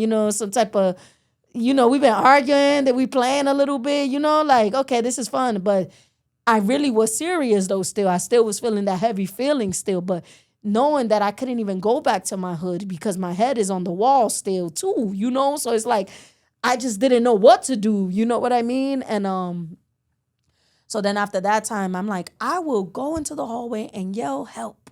I want to leave. I'm leaving." And then eventually that's when he was like, "Oh, you for real?" He's like, "You for real?" He's like, "I'm going to ask you one more time." He's like, "You sure you don't want to be with me?" And I'm like, "Nah." Like, "I'm sure I don't." So then he leaves. He's like, "Hold on." He leaves and he goes to the kitchen. And I remember in this we had like a drawer full of knives. I don't know how many people lived in that apartment before me or why there was so many knives. But I swear there was this one kitchen that had all different flavors of knives in there. And like, I guess he was so nervous and so like, I don't know what was going through his head, but I never thought that he would hurt me. And he just grabbed a whole bunch of knives. And I think I remember kneeling on the floor and he just laid them on the floor next to him. And I just remember all these different knives on the floor. And he looked at me again and he's like, you sure? I'm going to ask you one last time. You sure you don't want to be with me? I was like, nah. And then I just remember him saying, well, if I can't have you, nobody can have you. That's when he stabbed me the first time. When he stabbed me the first time, I was in complete shock. My body couldn't move. I couldn't talk. I couldn't think. I was like, I don't even think I could blink. I was in shock. I really never in a million years, this guy never put his hands on me, never yelled at me, never the little petty arguments we got. It was never no bitch, nothing, no curse word, nothing. Never treated me bad. I never in a million years would have thought that he would have stabbed me. So when he did, I was shocked. But you know what was even more shocking? When he didn't stop. And the knives just kept coming. And for the beginning of it all, I'm just sitting there. I think that's where the stab wounds on my shoulder come from. And I'm just sitting there. I'm just like shocked. I couldn't move. I just sitting there while he's coming at me. And then finally the shock wears off. And it's like, bitch, he's coming at you. You better start blocking him. Shit. It's like, what the hell? So I start blocking. He's catching me on my arm, my shoulder. Boom. Then my pinky, I guess when he tried to come at me with the knife, it caught my pinky. And my pinky fell off. I don't remember if it was hanging or if it fell off. But I just remember seeing my bone and my nerves and everything. It was like a horror movie and just blood. You see in the horror movies how the blood, it really comes out like that. That's not even fake. It really comes out like that. Like really pumping out. How'd you get your pinky back? They put it back together, but I didn't follow the therapy or whatever. Yeah, so I can't move it still. Wow. But long story short,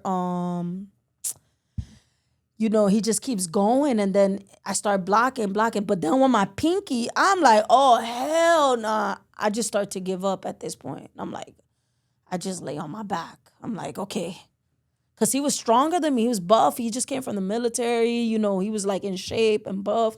And he just started I just started taking all the stab wounds to my back. So he caught my lung. I felt it. It felt like a tire. You ever stabbed a tire? Like, then air and then blood. But when I look back, again, like a horror movie, I'm like, yo, then I feel my lung. I'm like, I'm finding it hard to breathe now. I'm like, oh, shit. He's like, I caught your lung. He was that educated. They taught him some shit in the military. I'm telling you. He was like, I caught your lung. He's like, so that's how he knew. Eventually, he was like, I'm going to lay you on your back so you can die quicker. But anyways, he caught my lung, and then he was like, I caught your lung. He's like, damn. And then he's like, oh, shit, your cousin's here. He's like, damn, I gotta kill him too. So his main goal was killing us. He's like, I gotta kill him too because he's gonna snitch on me, And then I just remember at that moment when he mentioned my cousin, I even forgot my cousin was there. I was going through it right now, So then when he mentioned my cousin, I'm like, oh shit! It's like a frog in my throat. It's like I wanted to yell or say something, but I was in so much shock that I don't think that a word would even come out of my mouth. I couldn't even at that time talk to even save my own life. You know what I mean? So I just remember damn, wanting to say something, but it's like I couldn't. It's like a resistant feeling inside me. And I was in fear. I was in the greatest fear that I ever been in my whole life. So I didn't know what to think or do. I'm just like, all I know, I'm already stabbed up about 17, 18 times. I never been through this. I'm only 16. What?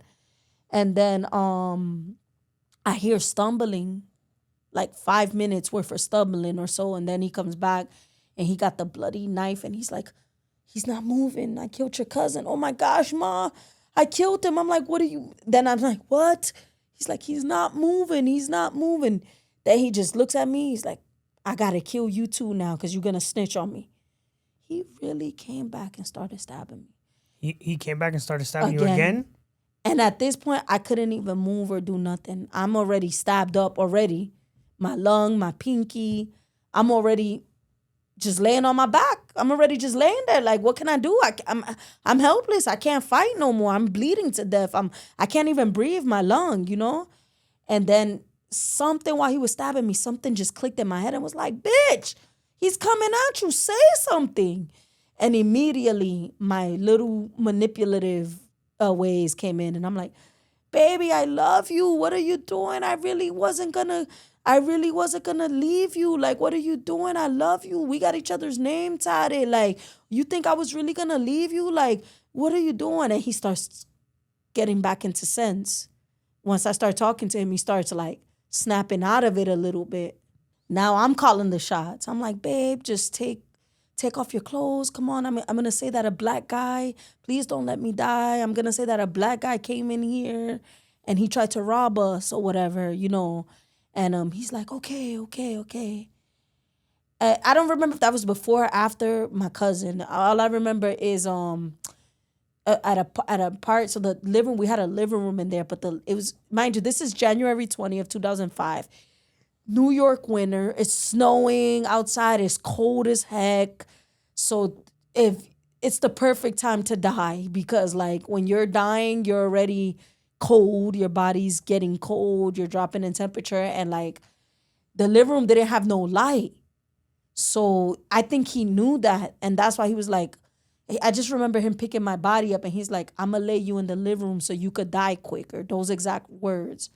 And while he was carrying me, I don't know if my cousin's body, I guess it ended up in the middle of the, this is my first time thinking about this today too, by the way. Like I guess that my cousin wasn't in the room when he got him sleeping. I think that he might have already been maybe hearing us argue and maybe was around seeing what was going on, but was too scared to say something. Or maybe he was in the room and then maybe when I told him to start cleaning up or something, maybe he was going to do something with the body and he dragged my cousin's body. But I'm just now thinking about this for the first time. My cousin's body ended up like in the middle of the kitchen, which if he was sleeping in the room, how, you know? But anyway, he's like, look at your dead cousin. For some reason, why would you, like, what the heck? I still don't understand that. Why would you tell me to look at my dead cousin? But me just being me, I just knew that I wouldn't be able to handle that vision. And honestly speaking, maybe I am a little bit insane now, but I don't think that I would be this successful or far in life if I would have took a look at my dead cousin's body. It would have haunted me forever, you know? So immediately I just shut my eyes and I'm like, hell no, I can't see this. What? And he's like, look. And I'm like, okay, I saw it already. And after I told him, he keeps moving and he lays me on my back. So the whole time I'm laying on my back, I don't know what he's doing. I don't know if he started cleaning. I don't know what, but I'm laying on my back and I'm dying. And I just remember saying my prayers and I'm like, my whole life, eventually, once I got in that living room, it was harder to stay awake because already I'm losing my breath. And then to stay awake with no light was hard. So I'm like, damn, I'm going to die. No, I'm like, damn, I'm only 16. These are the thoughts. I'm like, damn, I'm only 16. I'm like, what? I'm like, I'm really about to die? Like, I'm like, well, dang, let me at least say my prayers. I'm like, dang, God, please, forgive me for all my sins. Whatever I did, please just don't let me go to hell.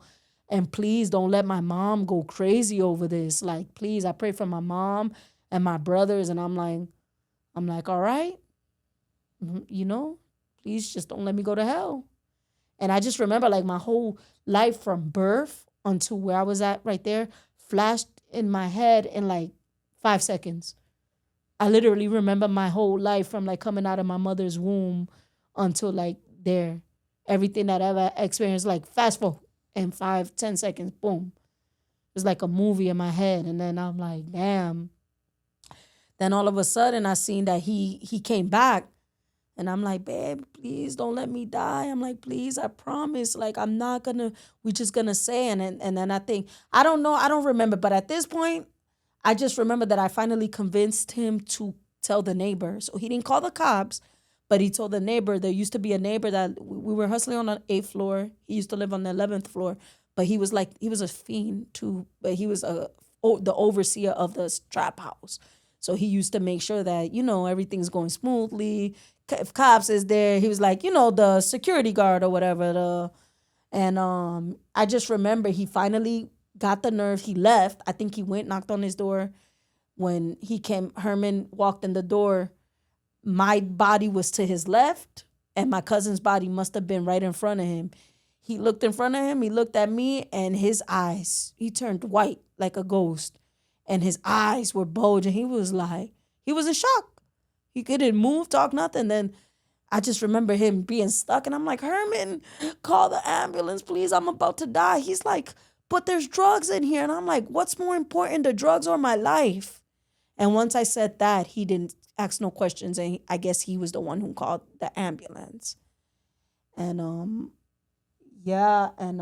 I remember is him. I couldn't take it no more. By the time the ambulance get there, I was already half gone. I couldn't no more. And luckily, they was flashing flashes and flashlight in my eye. And then the cops. They finally got my body out. I remember they was in such a hurry that my arm was hanging, and they banged I was fully naked, by the way, and it was wintertime, cold as heck. And my arm was banging on the elevator door when they were trying to get me out. They hurt me and everything, and they was just in a rush to save me, you know. And as soon as I got in the ambulance, because I was trying to hold on, something in my head was just like, don't go to sleep. Like, if you go to sleep, it's over. So trying to stay awake, it was so hard. Like, staying awake, you feel all the pain, the stab wounds, the finger chop, the lung. But the sleep was like, oh, heaven. So trust me, I can understand why a lot of people chose to go to sleep, because trust me, that sleep feels so good. It's the best feeling than anything that I ever felt before in my whole entire life. Better than an orgasm. That sleep, trust me. Dying is better than an orgasm? The feeling, that sleep. Have you ever been a kid, like maybe 1 or 2, 3 years old, and you were so tired, but you was trying to fight your sleep, and then when you finally let go, that just feels so good. That it just felt so good. Like, I never felt a feeling like that. So trust me, I'm alive because I chose to not feel that feeling. Because I can understand why a lot of people didn't make it, because that feeling would really take over. Like, it feels so good, you know? Mm. And finally, when I got into the ambulance, they kept me alive, awake enough to ask me what was my name and who did this to me. And I told them my name, Ofelia, and then I said his name, and then I said, let him go. And I let go. So what was the next thing you remember? Next thing I remember is waking up in the hospital. I guess I was in a coma for like 5 days. My mom, she was by my bedside. She's like, Ofelia, you awake? Oh my God. And I didn't even want to ask about my cousin. And then I only stood away. I was on drugs, crazy. I woke up for like 2 minutes, then I went to sleep. And I just remember each time I woke up, I finally asked about my cousin, and they told me he was gone. I just went back to sleep. That was too much for me. And I don't remember having any supernatural experiences. Like some people say they see light or they run into an angel or Jesus or nothing. My supernatural experiences came after, so. What ended up happening to your boyfriend? Wait, first of all, I wake up and then there was cops there. They didn't waste no time trying to get the story. And the truth is, I didn't really remember the story. So I couldn't even give them a story because I didn't really remember.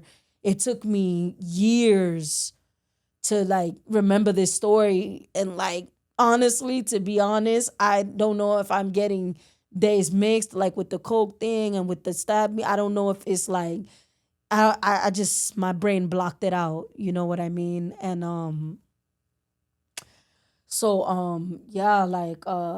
they were questioning me. I couldn't really help them. They were offering me a witness protection program, all types of stuff. My name, I wasn't even under my name in the hospital. They gave me a whole different name. And but they had him in custody already. They had him in custody. So what happened was, eventually what ended up happening was he tried to commit suicide, and he had wrote me an apology letter. And the apology letter was, they ended up taking it as the confession letter. Mm. And he didn't die because they caught him before he could die from hanging himself. So now he that's how they got him. What did he get sentenced to? He didn't get sentenced right away. He went into the mental hospital for a little bit, and he was claiming insanity, which he probably wasn't lying. Clearly. And I stayed in contact with him throughout it all because You kept talking to him after I he kept stabbed talking you? to him because he was my boyfriend, and at that time, again, I never experienced real love, so I thought that was love. I'm like, man, this guy tried to kill me. That's how much he loved me. Like, damn, he loved me. Like, I'm scared to death, but damn, that was the realest love I ever had. Like, you feel me? I never had no one love me that much. That's how I thought. And then eventually, I think I held them down maybe for like the first few months, first year or so, visiting him. Probably visiting him maybe like 2, 3, 4. Throughout all these years, I probably went to go see him maybe about 5 times or something like that. Even as the years would pass by, I'll be concerned. Like I still have to accept responsibility. There's a whole guy rotting in jail with my name on his neck over me and my cousin. Like, is he still alive? I wonder, sometimes I reach out to the family every few years, but every time I reach out, they're like, yeah, because he has hopes of being with me forever. And it's just like, dude, like, so what happened was in the beginning, it was cool, Bonnie and Clyde. I think that I completely just blocked my cousin's death out because it was too much for me to handle. And I didn't see that part. I was only seeing me and him. I didn't really see my cousin's part. Just blocking it out, like not paying no attention. It actually took for me in my 30s to honestly even face the truth and like, yo, your cousin. And to even look at his picture and be like, dang. And his birthday. And I literally, all these years after it happened, I tried to just like bury him and like out of my memories, my life and everything. Like every time I start to think about it, it's like, I gotta get it because it's too much for me, So then finally, when I was about 33, it just hit me. And I'm like, I can't do this. I end up getting a chain with his face on it and stuff. And then that was fucking with me too. I had to get rid of the chain because now I got to look in the mirror every day and see his face. Even though when you think you're really over something like that, I don't think I'll ever be over because my cousin was innocent and all because of a guy that I chose to deal with. But my cousin, he had a hard life. He was homeless. Sometimes I feel like he's at peace more because he was going through a lot. He was suffering. Like, my aunt won't talk to me until this day. And one of the reasons that that I met him was because you was kicking him out and he was homeless and he had nowhere to go. That's how I met him for the first time. And then Do you still have some of the scars? Yeah, I do got some of the scars.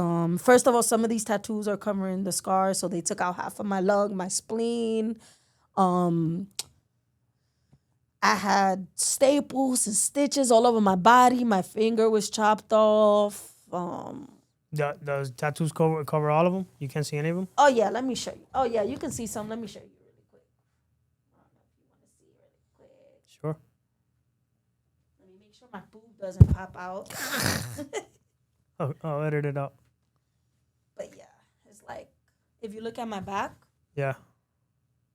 like they're mainly on my back, but like my everywhere, like my shoulders, my arms, my neck, even got one on my butt cheek, my leg right here, and like, yeah, there was a big scar coming down from here, all the way down here from when they took my spleen out and half a lung. I got stab wounds on my boobs, like, yeah, so. Wow. Yeah. So, I mean, it would be nice if you could get a close up. I don't even know if you can see. You can sit. You can sit if you want, and like without the shirt. Oh yeah. Like, Put the microphone up. Yeah. Like spin it up. No. Yeah. Oh, Look. Just do this. Oh, okay, gotcha. Yeah. But yeah, like I don't know if you can see it or A not. little bit. Yeah. But I mean, people see it in real life. So they had originally offered me like free plastic surgery if I was to go to trial, and they were gonna change my name and move me to another state and all that stuff, like the witness protection program and stuff. Right. But I didn't want to do it. Oh yeah, my pinky doesn't move, and I got this right here. But I didn't want to do the because I grew up with that moral of not snitching, like growing up in the hood, Like, it was just always this rule, like, just never snitch. So I just didn't believe in snitching. And if I ever did snitch at that time, I subliminally did it without knowing I was snitching. Yeah, so, yeah, and I denied all of it. Oh, I think that I wanted the scars, though. I remember, You wanted like, the scars? yeah, I wanted to always be reminded of what I went through, like, just so I could know better. Well, that's heavy. Yeah, and So after all this happens, and he goes to prison, what happens to you? What do you do with your life? I end up having to go back to the hood where my head was wanted. Mm. Luckily, the fact that they basically raised me, especially in the drug game, they knew me and they knew that I wasn't capable of doing something like that. So I end up getting forgiven for it. And, it wasn't like all peaches and cream after, like, we're best friends either. I used to try to stay away from them and stuff. But eventually it was just, I messed up my reputation in the hood because I felt like 50 Cent. Like, I had 9 lives. I felt like, what? I'm harder than all of y'all. Like, none of y'all could survive 33 stab wounds. Like, what? Like, my cousin got stabbed 17 times, God forbid, and, didn't make it. So, did I get into the history with my cousin? Did I tell you the history with my cousin? You didn't, but let's stay on track for a second. So,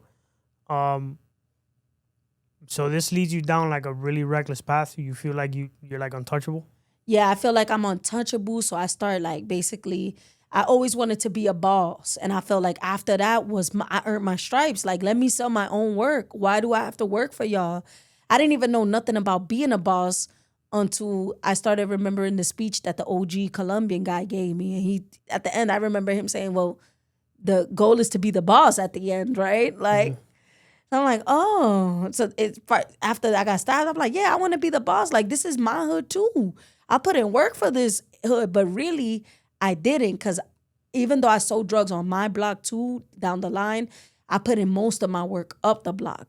You know what I mean? Even though it's all the same neighborhood, there's still different corners that belong to different people. So, but yeah, like, and they wasn't trying to hear that. So it took for them, like, one day they had to scare me in order for me to stop. And one of the guys put a gun to my head and he was like, man, I'll kill you right now. Like, and it just so happens it was the guy who stabbed me girl cousin's boyfriend.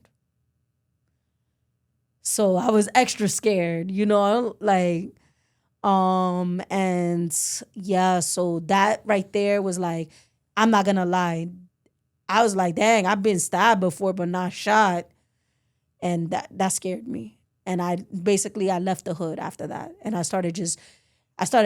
my main goal was to start, because I was homeless too, because my mom ended up shortly after I got stabbed, my mom ends up evicted. And I got all these staples and stab wounds and stitches on me. I still got the cast and I'm homeless now. And it was either go into the shelter with her, which at that time, I was too prideful to be in a shelter. Like, it was just like, I'm this rapper girl, like, I'm this street hood girl, like, gangster, like, what? It's not cool to be in a shelter. Like, and at that, my mom, she always had, like, mental problems, and, like, I just didn't want to be with her. Like, me and my mom, we never, like, really clicked. And I just didn't, I wanted to be anywhere but with her. So I chose to stay on the streets with nowhere to go. In the summer, it was cool because I was used to selling drugs all day anyway and just taking naps on top of cars and stuff. I was really a thug because girls get raped and robbed and all types of stuff. Like, I really was crazy. Like, I'm telling you, like, and it's crazy that I never got raped or robbed by being out in the streets late night like that. And it was always somebody in the crew to do it to me that I thought were my friends and stuff. Rape me or, rob me or whatever, What's I was saying, keep your friends close. Yeah.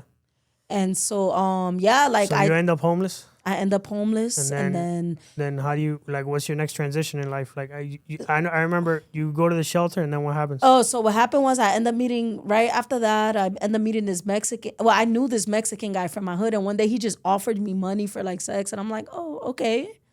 And then I took the money, and then he just put me on a little bit like, oh, I can get money for sex, okay? But it was never like I was not educated on that or anything. Like all I knew was selling drugs.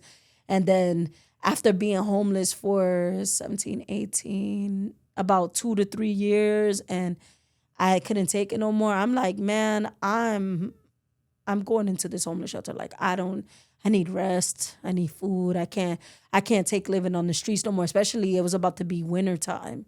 So I couldn't take another winter being homeless. Like, I don't even know how I survived those 2-3 years where I slept. I can't tell you. It went by in a blur. Like, I can't even tell you. I do remember tag teaming with this older guy. I was 16 and he was 28 and he was my boyfriend. And he was old. He was a break dancer. And I just remember like following him like a little puppy around him, like, I have nowhere to go, and eventually he had no choice but to mess with me. Even though I was a little girl, I had nowhere to go. He was the only person that could save me at the time, because I think he was homeless too, as a breakdancer. So he either was living like with his manager or like just staying from place to place. So he kind of taught me how to do that, how to like jump around from place to place, and then he was my boyfriend. I was gone over him because he was my first older boyfriend. I was 16. He was 28.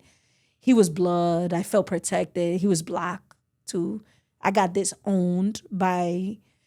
Once I started messing with the black guy, they started disowning me. Like, they didn't even have respect for me no more. Oh, Hispanic people? Yeah, but I already lost my stripes with them anyway because I was wilding already, like taking packs, not giving them the money back. And just like being on some gangsters, like disrespectful stuff, like Debo, like, and so who cares? At this point, my pride was gone. The love of my life just stabbed me, killed my cousin.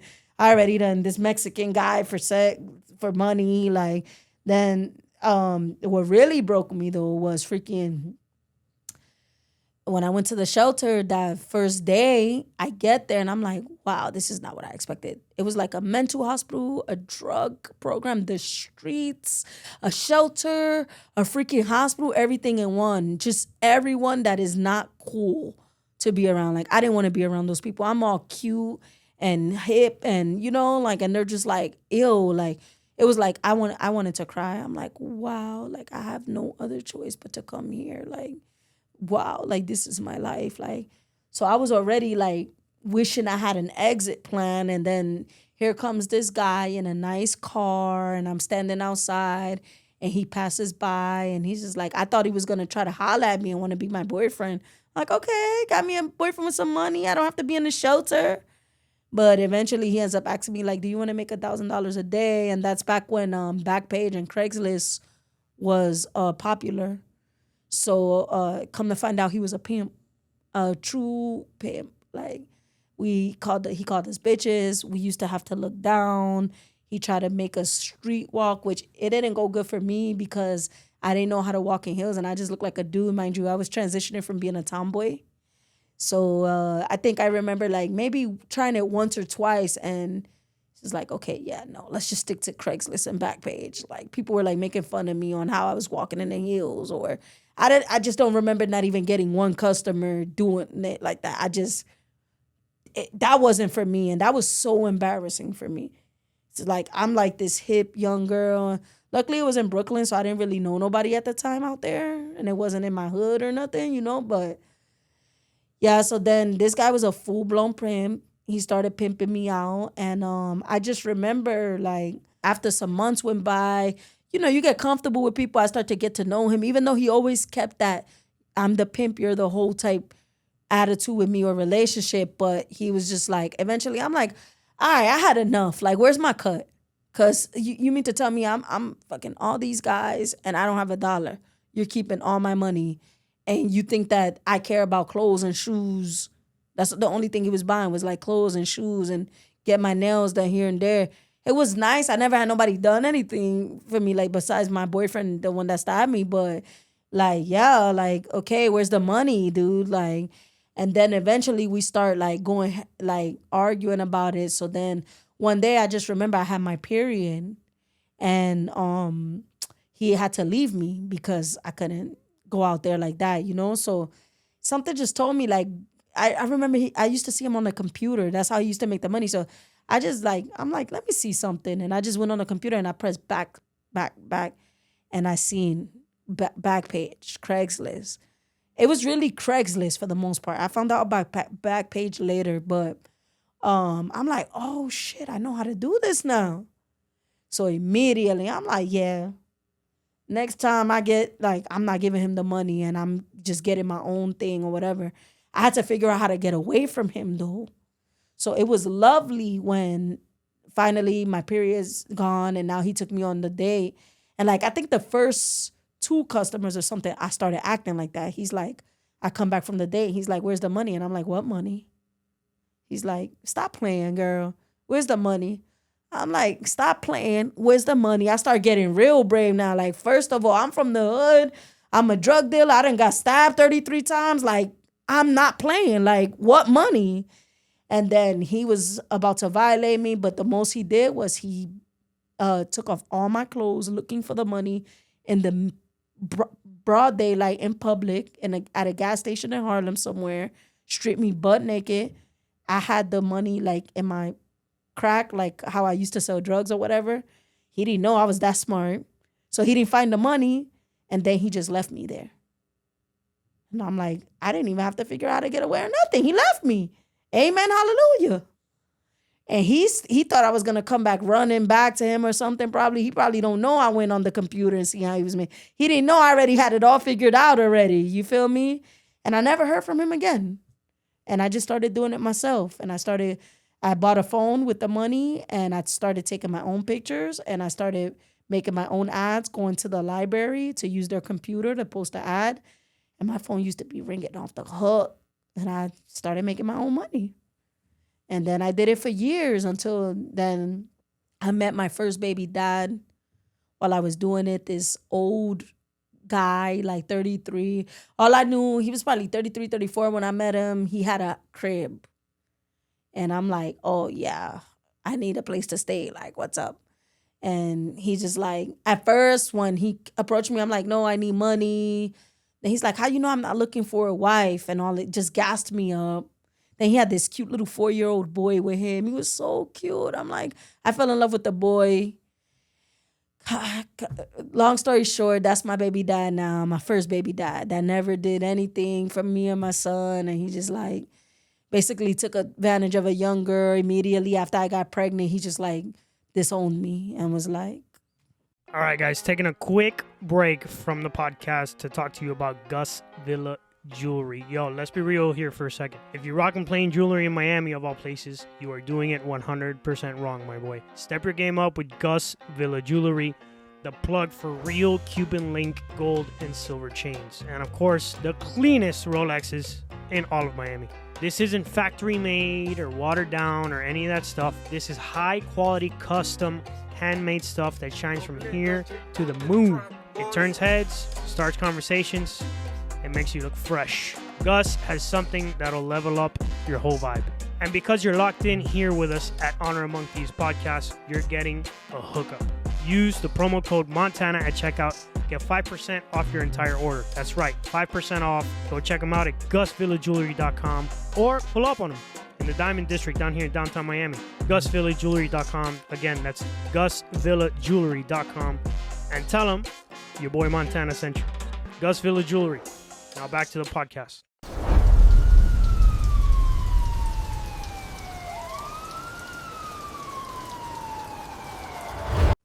So basically, after he found out you were pregnant, he kicked you out? He kicked me out and he was questioning if the baby was his. But one thing that the pimp did show me was to use condoms. Even though in the beginning I slipped up a couple times, I didn't know, but I was still learning. But he made it clear. He's like, that song came on, my bitch is never fuck without a rubber. You know, that he UGK song with the, yeah. Yeah, so he kind of like taught us how to use a condom. So I always knew my baby dad was my baby dad because I basically, once I met him, I basically lived with him for like 3 months, which was the process that I got pregnant. But he took me off the streets for those 3 months, you know? So he was the only person I was sleeping with anyway. But of course, once I get pregnant, he's going to use that as an excuse. And Anyway, just so you guys know, my baby dad has about 10 kids, and he only claims, as far as the last time I heard, he's only still claiming that one boy that I met him with. Wow. And my son is the second one, as far as I'm concerned. He got so many kids out here, used a whole bunch of, the girl he left me for was younger than me. Gave her 3 kids. And he was just like an older guy, you know. So how do you transition from living on the street, doing the back page lifestyle, to catching the federal case? Okay, so what happened was after doing the back page, the Craigslist lifestyle started taking a toll on me, especially after having a baby, and I just couldn't do it no more. It was just like I started feeling like I'm better than this. Like, look at me, I'm beautiful. I would look in the mirror every day and I'm like, what? I'm beautiful. And you mean to tell me I gotta go sleep with this old guy? Or I remember the most traumatizing experience for me was when the pimp guy, I think my very first customer was in a wheelchair. And it was, I don't know if he was my first customer, but that's how I remember it because it was so traumatizing. I've never in my life fucked a handicapped person, yo. That must have been Degrading.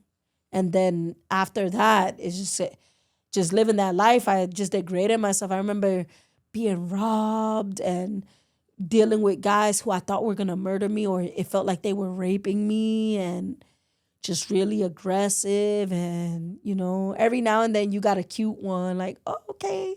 But for the most part, it was just really traumatizing. Just basically having sex with guys who made me want to throw up just to survive. And like, you know, it's all I knew at the time because the things with the drugs just didn't go good, you know. Like, again, I messed up my reputation. It was like I didn't even have an option to go back to sell drugs unless I went to a different town or stay. And it was just like, at this point, this money's way easier, you know. And eventually I met this guy. I was probably about 24 now. So this whole time from the age of 16 to 24, I was homeless, completely homeless. I guess I used to just like survive by like every time I had a trick, I'll like try to sleep a little bit and take a shower in their crib. And I used to just break night every night, and I used to just walk a lot. And then around this time, the whole life, the homelessness, because I never end up going back to the shelter, by the way. After the guy left me, I'm just like living in the streets again, and like just the homelessness, the prostituting, all that stuff just really started taking a toll on me. And I just remember my soul was so tired. I remember like crossing the bridge to the Bronx from Harlem, because I used to cross it a lot. That's how I used to, when I didn't have nowhere to go, because I was really attractive. So all I had to do was just walk around, and in a matter of no time, somebody's going to be like, hey, do you smoke? Do you drink? Hey, what's up? Want to come hang with me? Da-da-da-da. Oop, got one. Sometimes the money didn't even come from freaking the Craigslist. It used to come like that, or at least a place to sleep too for a little bit, you know. And whatever it was, I was always too prideful to admit to these people that I was homeless. And in my head, I'm like, okay, let me try to like sleep here for a little bit, shower, you know. And but that's how I lived until the age of 24. And then I met this Dominican guy, and he actually I ended up just messing with him, and then eventually he brought me to his friend's trap house. And so I think he was renting a room too, but then he brought me to this friend's trap house, and like 6 days went by and I was able to stay there without having sex or nothing. So in my head, I'm like, okay, I found me some place to stay. They're cool. They're giving me liquor, alcohol. Unfortunately, the main one that I met, he actually, what you call it? Like my blunt, he laced it. And unknowingly, I smoked crack for the first time. And shit, and I didn't even know. That nigga really tried. That's why I truly believe that going into the Fed saved my life.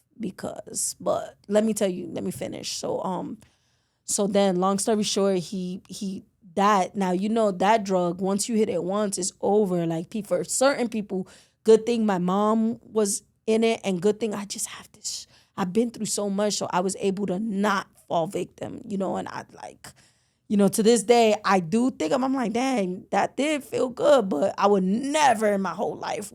I saw what it did to my mom. Absolutely not. Plus, I don't even think that drug is even popular anymore, is it? Like, It's around, but it's I not mean, what in it New is. York, yeah, but I have been living in freaking Florida and Pennsylvania for like freaking years. But anyway, but yeah, so what was I saying? So how you caught the federal case? Oh yeah, so then eventually the guys, I knew there was a catch. They're like, hey, would you do us a favor if we were to get your passport and give you like $4,000 to $6,000? Would you go to DR and pick up this money for us or whatever like that? That's how they said it in Spanish. Un dinero. You know what I mean? Like, as much drugs as I sold, I never thought about where the drugs actually came from until I watched that Cameron movie. I forgot the name Paid of in it. full? No, not Paid in Full. It was a Cameron movie that showed the girls how coming from DR and they was getting how they was bringing the drugs. So I really didn't know. So I was honestly clueless. But long story short, I ended up importing 2 kilos from the Dominican Republic to New York, and I got caught in the airport.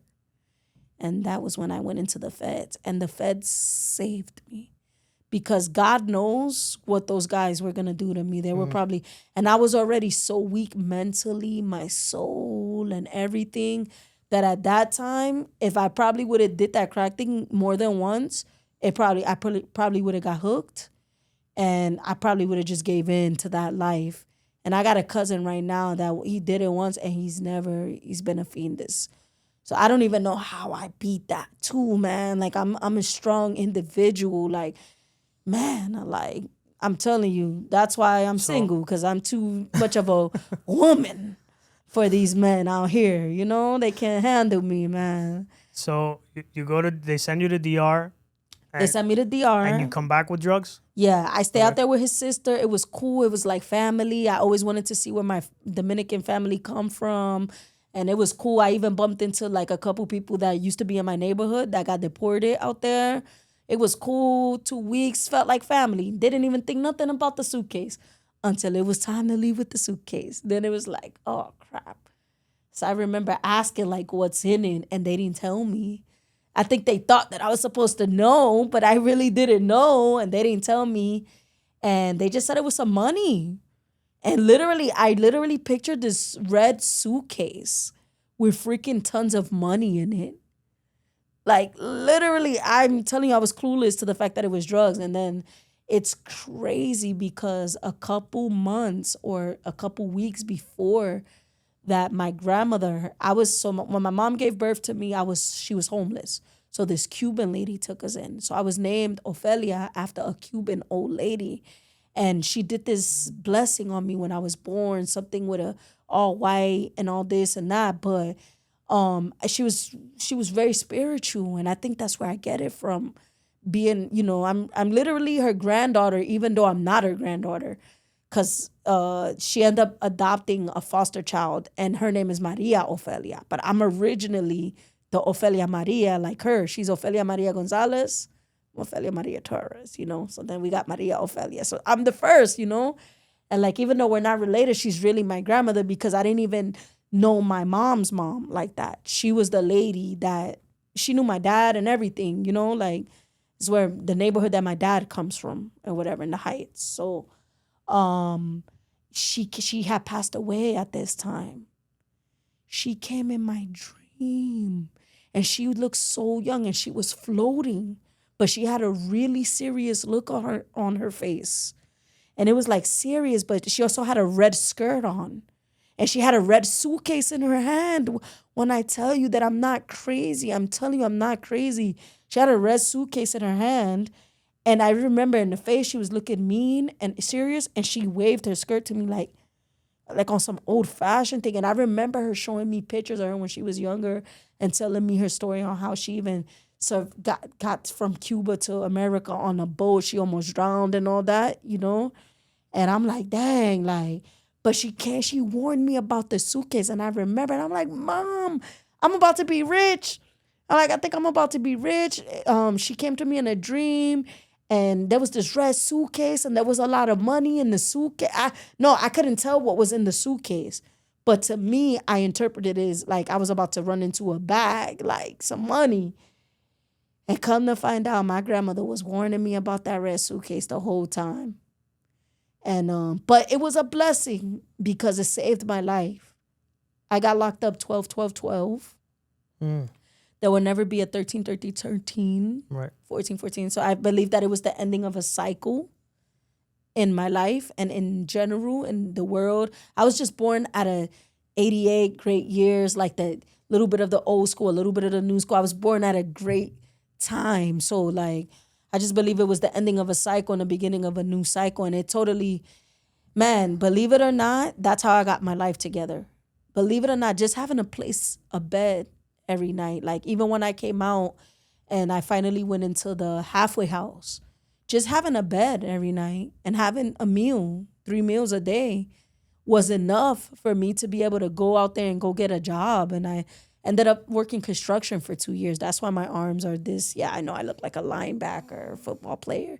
You know, I worked construction for 2 years. I was a flagger, fire safety, and Hold on, but hoist operator. let's not breeze over prison. Okay, so you sorry. go to DR. They send you back with drugs. You get caught in the airport, and then I remember you said you get sentenced to 18 months. I get that's not how it happens in the Okay. detention center.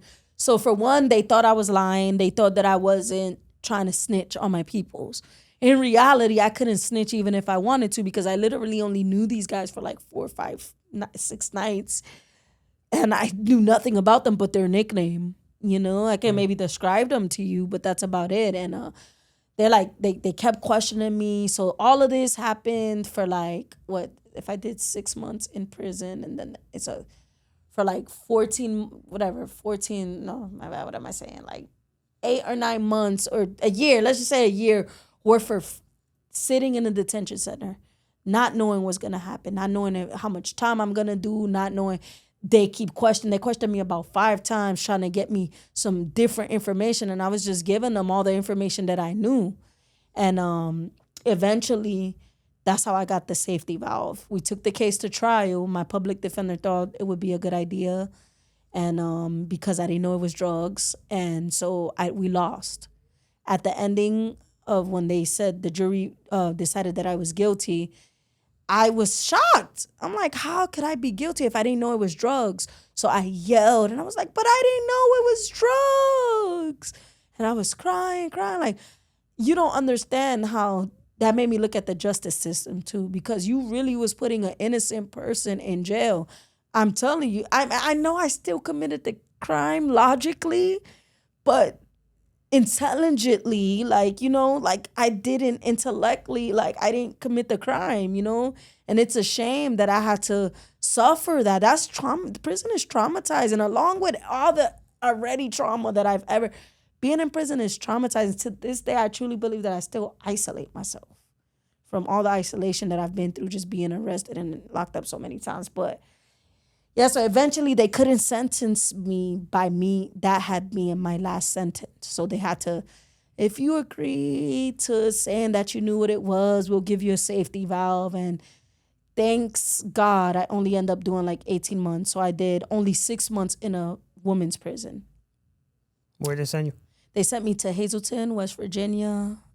Man, I was in there with ratchet people, man. Washington, D.C. I've heard female prison could be pretty wild. They was ratchet. Like, there was one girl in there, she was... Oh, they had you with the D.C. people, that's right, because they send them out of Virginia. Yeah, I was scared. Yeah, we've heard, in men's prison, the D.C. men You don't even look like you've been to prison. Yeah, I know. I'm shocked. You do not look like... You look like... I'm an undercover gangster. Maybe. Because you don't look like it. That's good. I wish that these tattoos, man.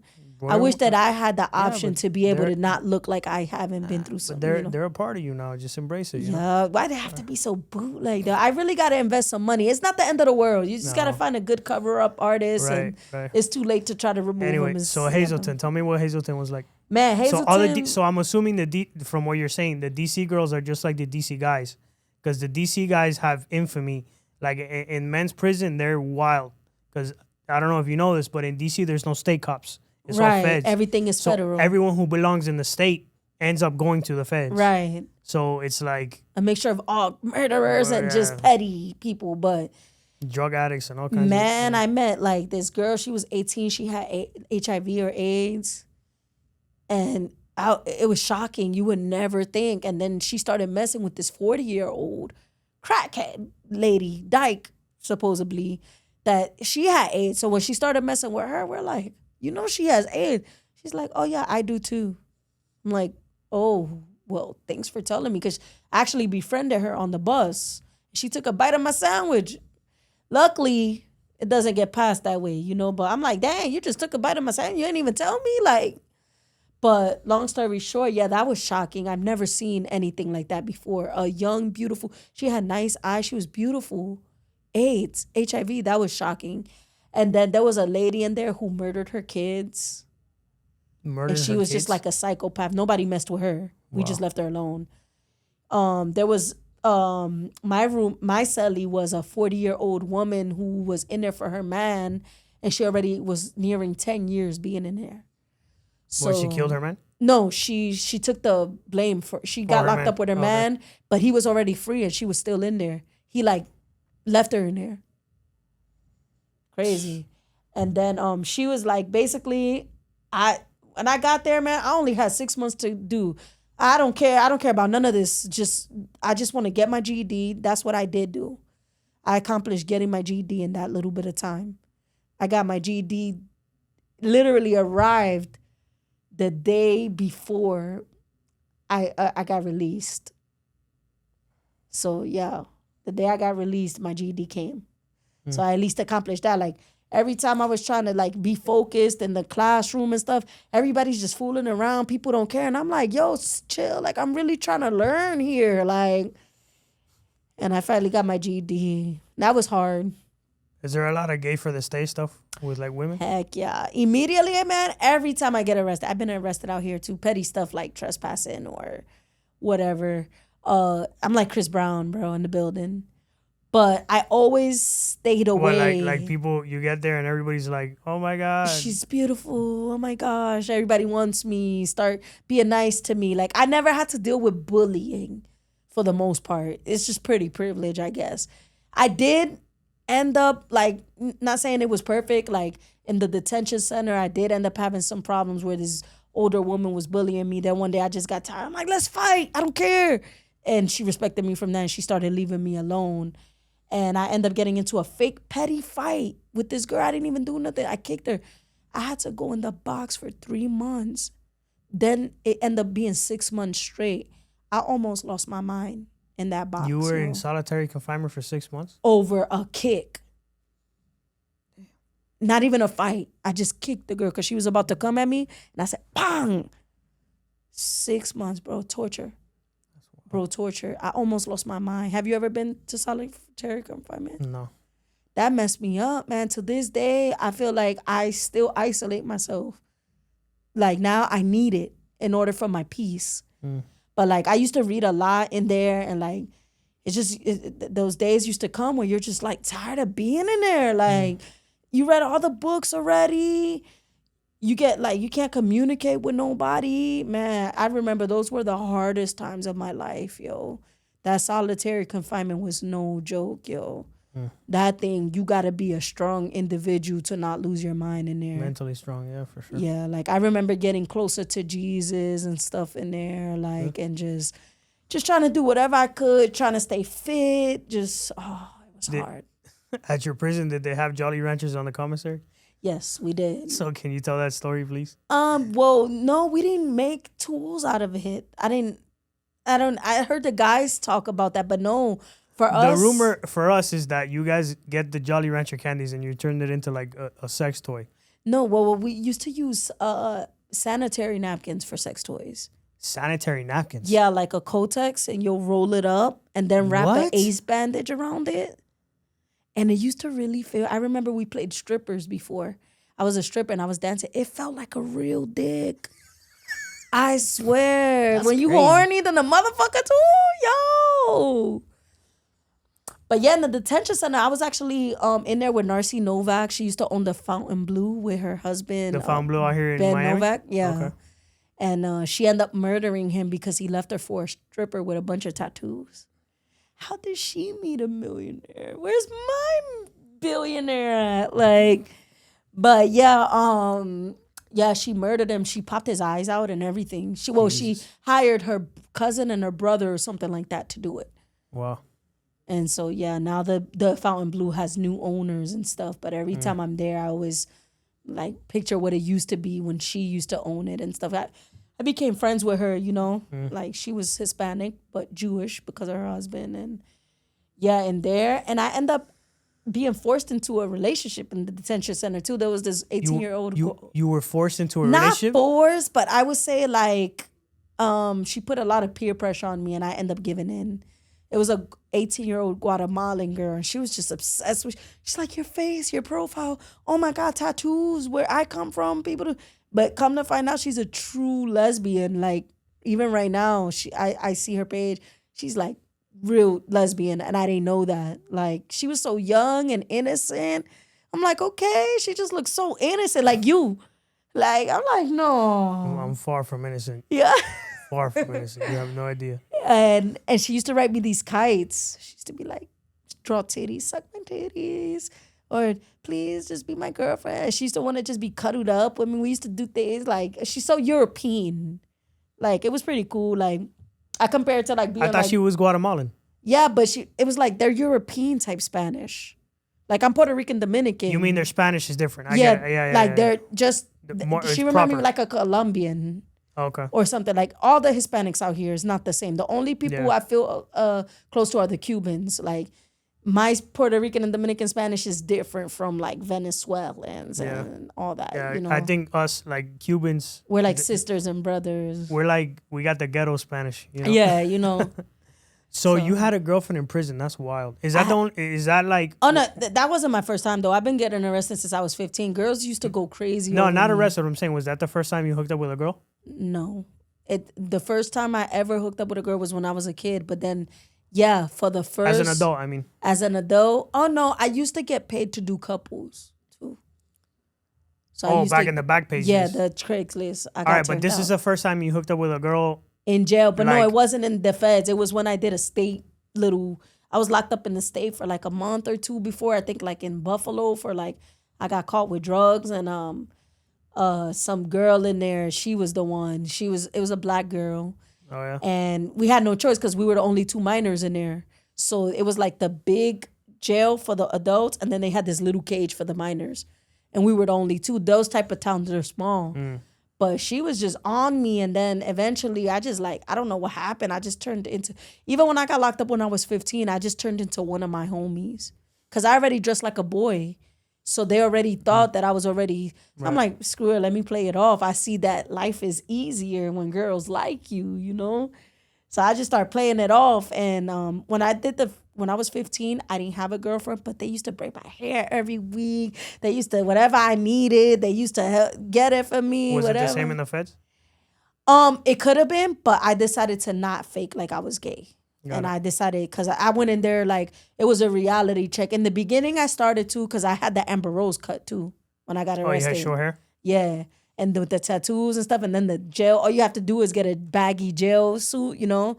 But then eventually I'm like, you know what? Like, I don't want to be fake. I really want to use this time to really help myself and awaken myself and stuff. So I started off like maybe the first couple weeks, but then I'm like, man, F that, like, I don't even like these girls. I don't even want no problems, first of all. I don't want to deal with none of these girls. I don't want to be fighting in here over no girls and stuff, like, you know? But, yeah, but her, she was not, that was the only girl that she was like, no, I want you. And then eventually, so the first, when I was like 18, the black girl, man. But then the Guatemalan when you were in the feds? Yeah. Okay. But the black girl, man, I was eating her out, finger popping her. And like, I guess I just do it so good. Because that girl was trying to fight every girl that came in and looked at me. She was like crazy over me. That black girl, that's when I realized the power of like being gay in jail. Because bro, like, she was crazy. I wonder where she's at until this day, bro. I would never bump into her because I wasn't even from that state. I was just passing by when that happened. And I don't remember her name or none, but she was cuckoo for me, man. And then the Guatemalan girl too. So then finally she was going home.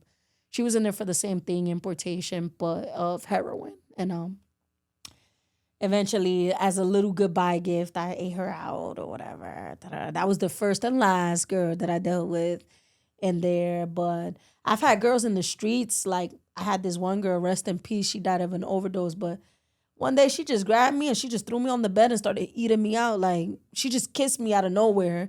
She's like, come here, I got to tell you a secret. And then she just started kissing me and then she threw me on the bed. Then this guy joined. It's like every time I'm the one that everybody wants. And I get the treatment, like, bro, like, it's crazy. Felly, you have a hell of a story. There's so many layers to it. This is the longest podcast I've ever done. We've been recording for 3 hours. So, yeah. What? Yeah, I know. It feels like 2 seconds, right? It's crazy. Are you serious? Yeah, we're recording 3 hours. Oh, my goodness. Thank you so much for coming on my show. This was super entertaining, super educational. You took me up and down a roller coaster, which is rare nowadays because I interview so many people and I hear so many stories that you have to have a really good story to keep me like engaged. So your story's amazing. I usually wrap up asking a few questions, so Sure. I'll go ahead and do that. So first off, what's next for you? What's next for me? So right now I'm aiming for as high as I can go. I'm acting, I'm modeling, anything that has to do with a camera. My end goal is to get my story into a series or a movie. And eventually, that's my dream and my end goal. That's what I want. That's what's going to complete my soul. Your life 100% is a TV series, 100%. Yeah, it's definitely a movie. Anything that has to do with the camera, whether I'm behind it or in front of it, I'm doing it. Whether right now I'm a photographer, I'm acting, I'm modeling, a little bit of everything, you know? I'm really happy we reconnected. Don Dinero's a good friend of mine. I've known him for a few. I met him through another good friend of mine. I wonder if I got the part in that movie. You're definitely going to do something in that movie. I can guarantee it because you have such a specific look and your vibe and everything is at some point. So, second question. How do you want to be remembered? I honestly just want to be remembered for my strength. Because more than anything, my strength and not only my heart. Through it all, I managed to keep I try, trust me, it's a battle every day to just continue looking at the world through a good perspective. Positive lens, yeah, of course. So.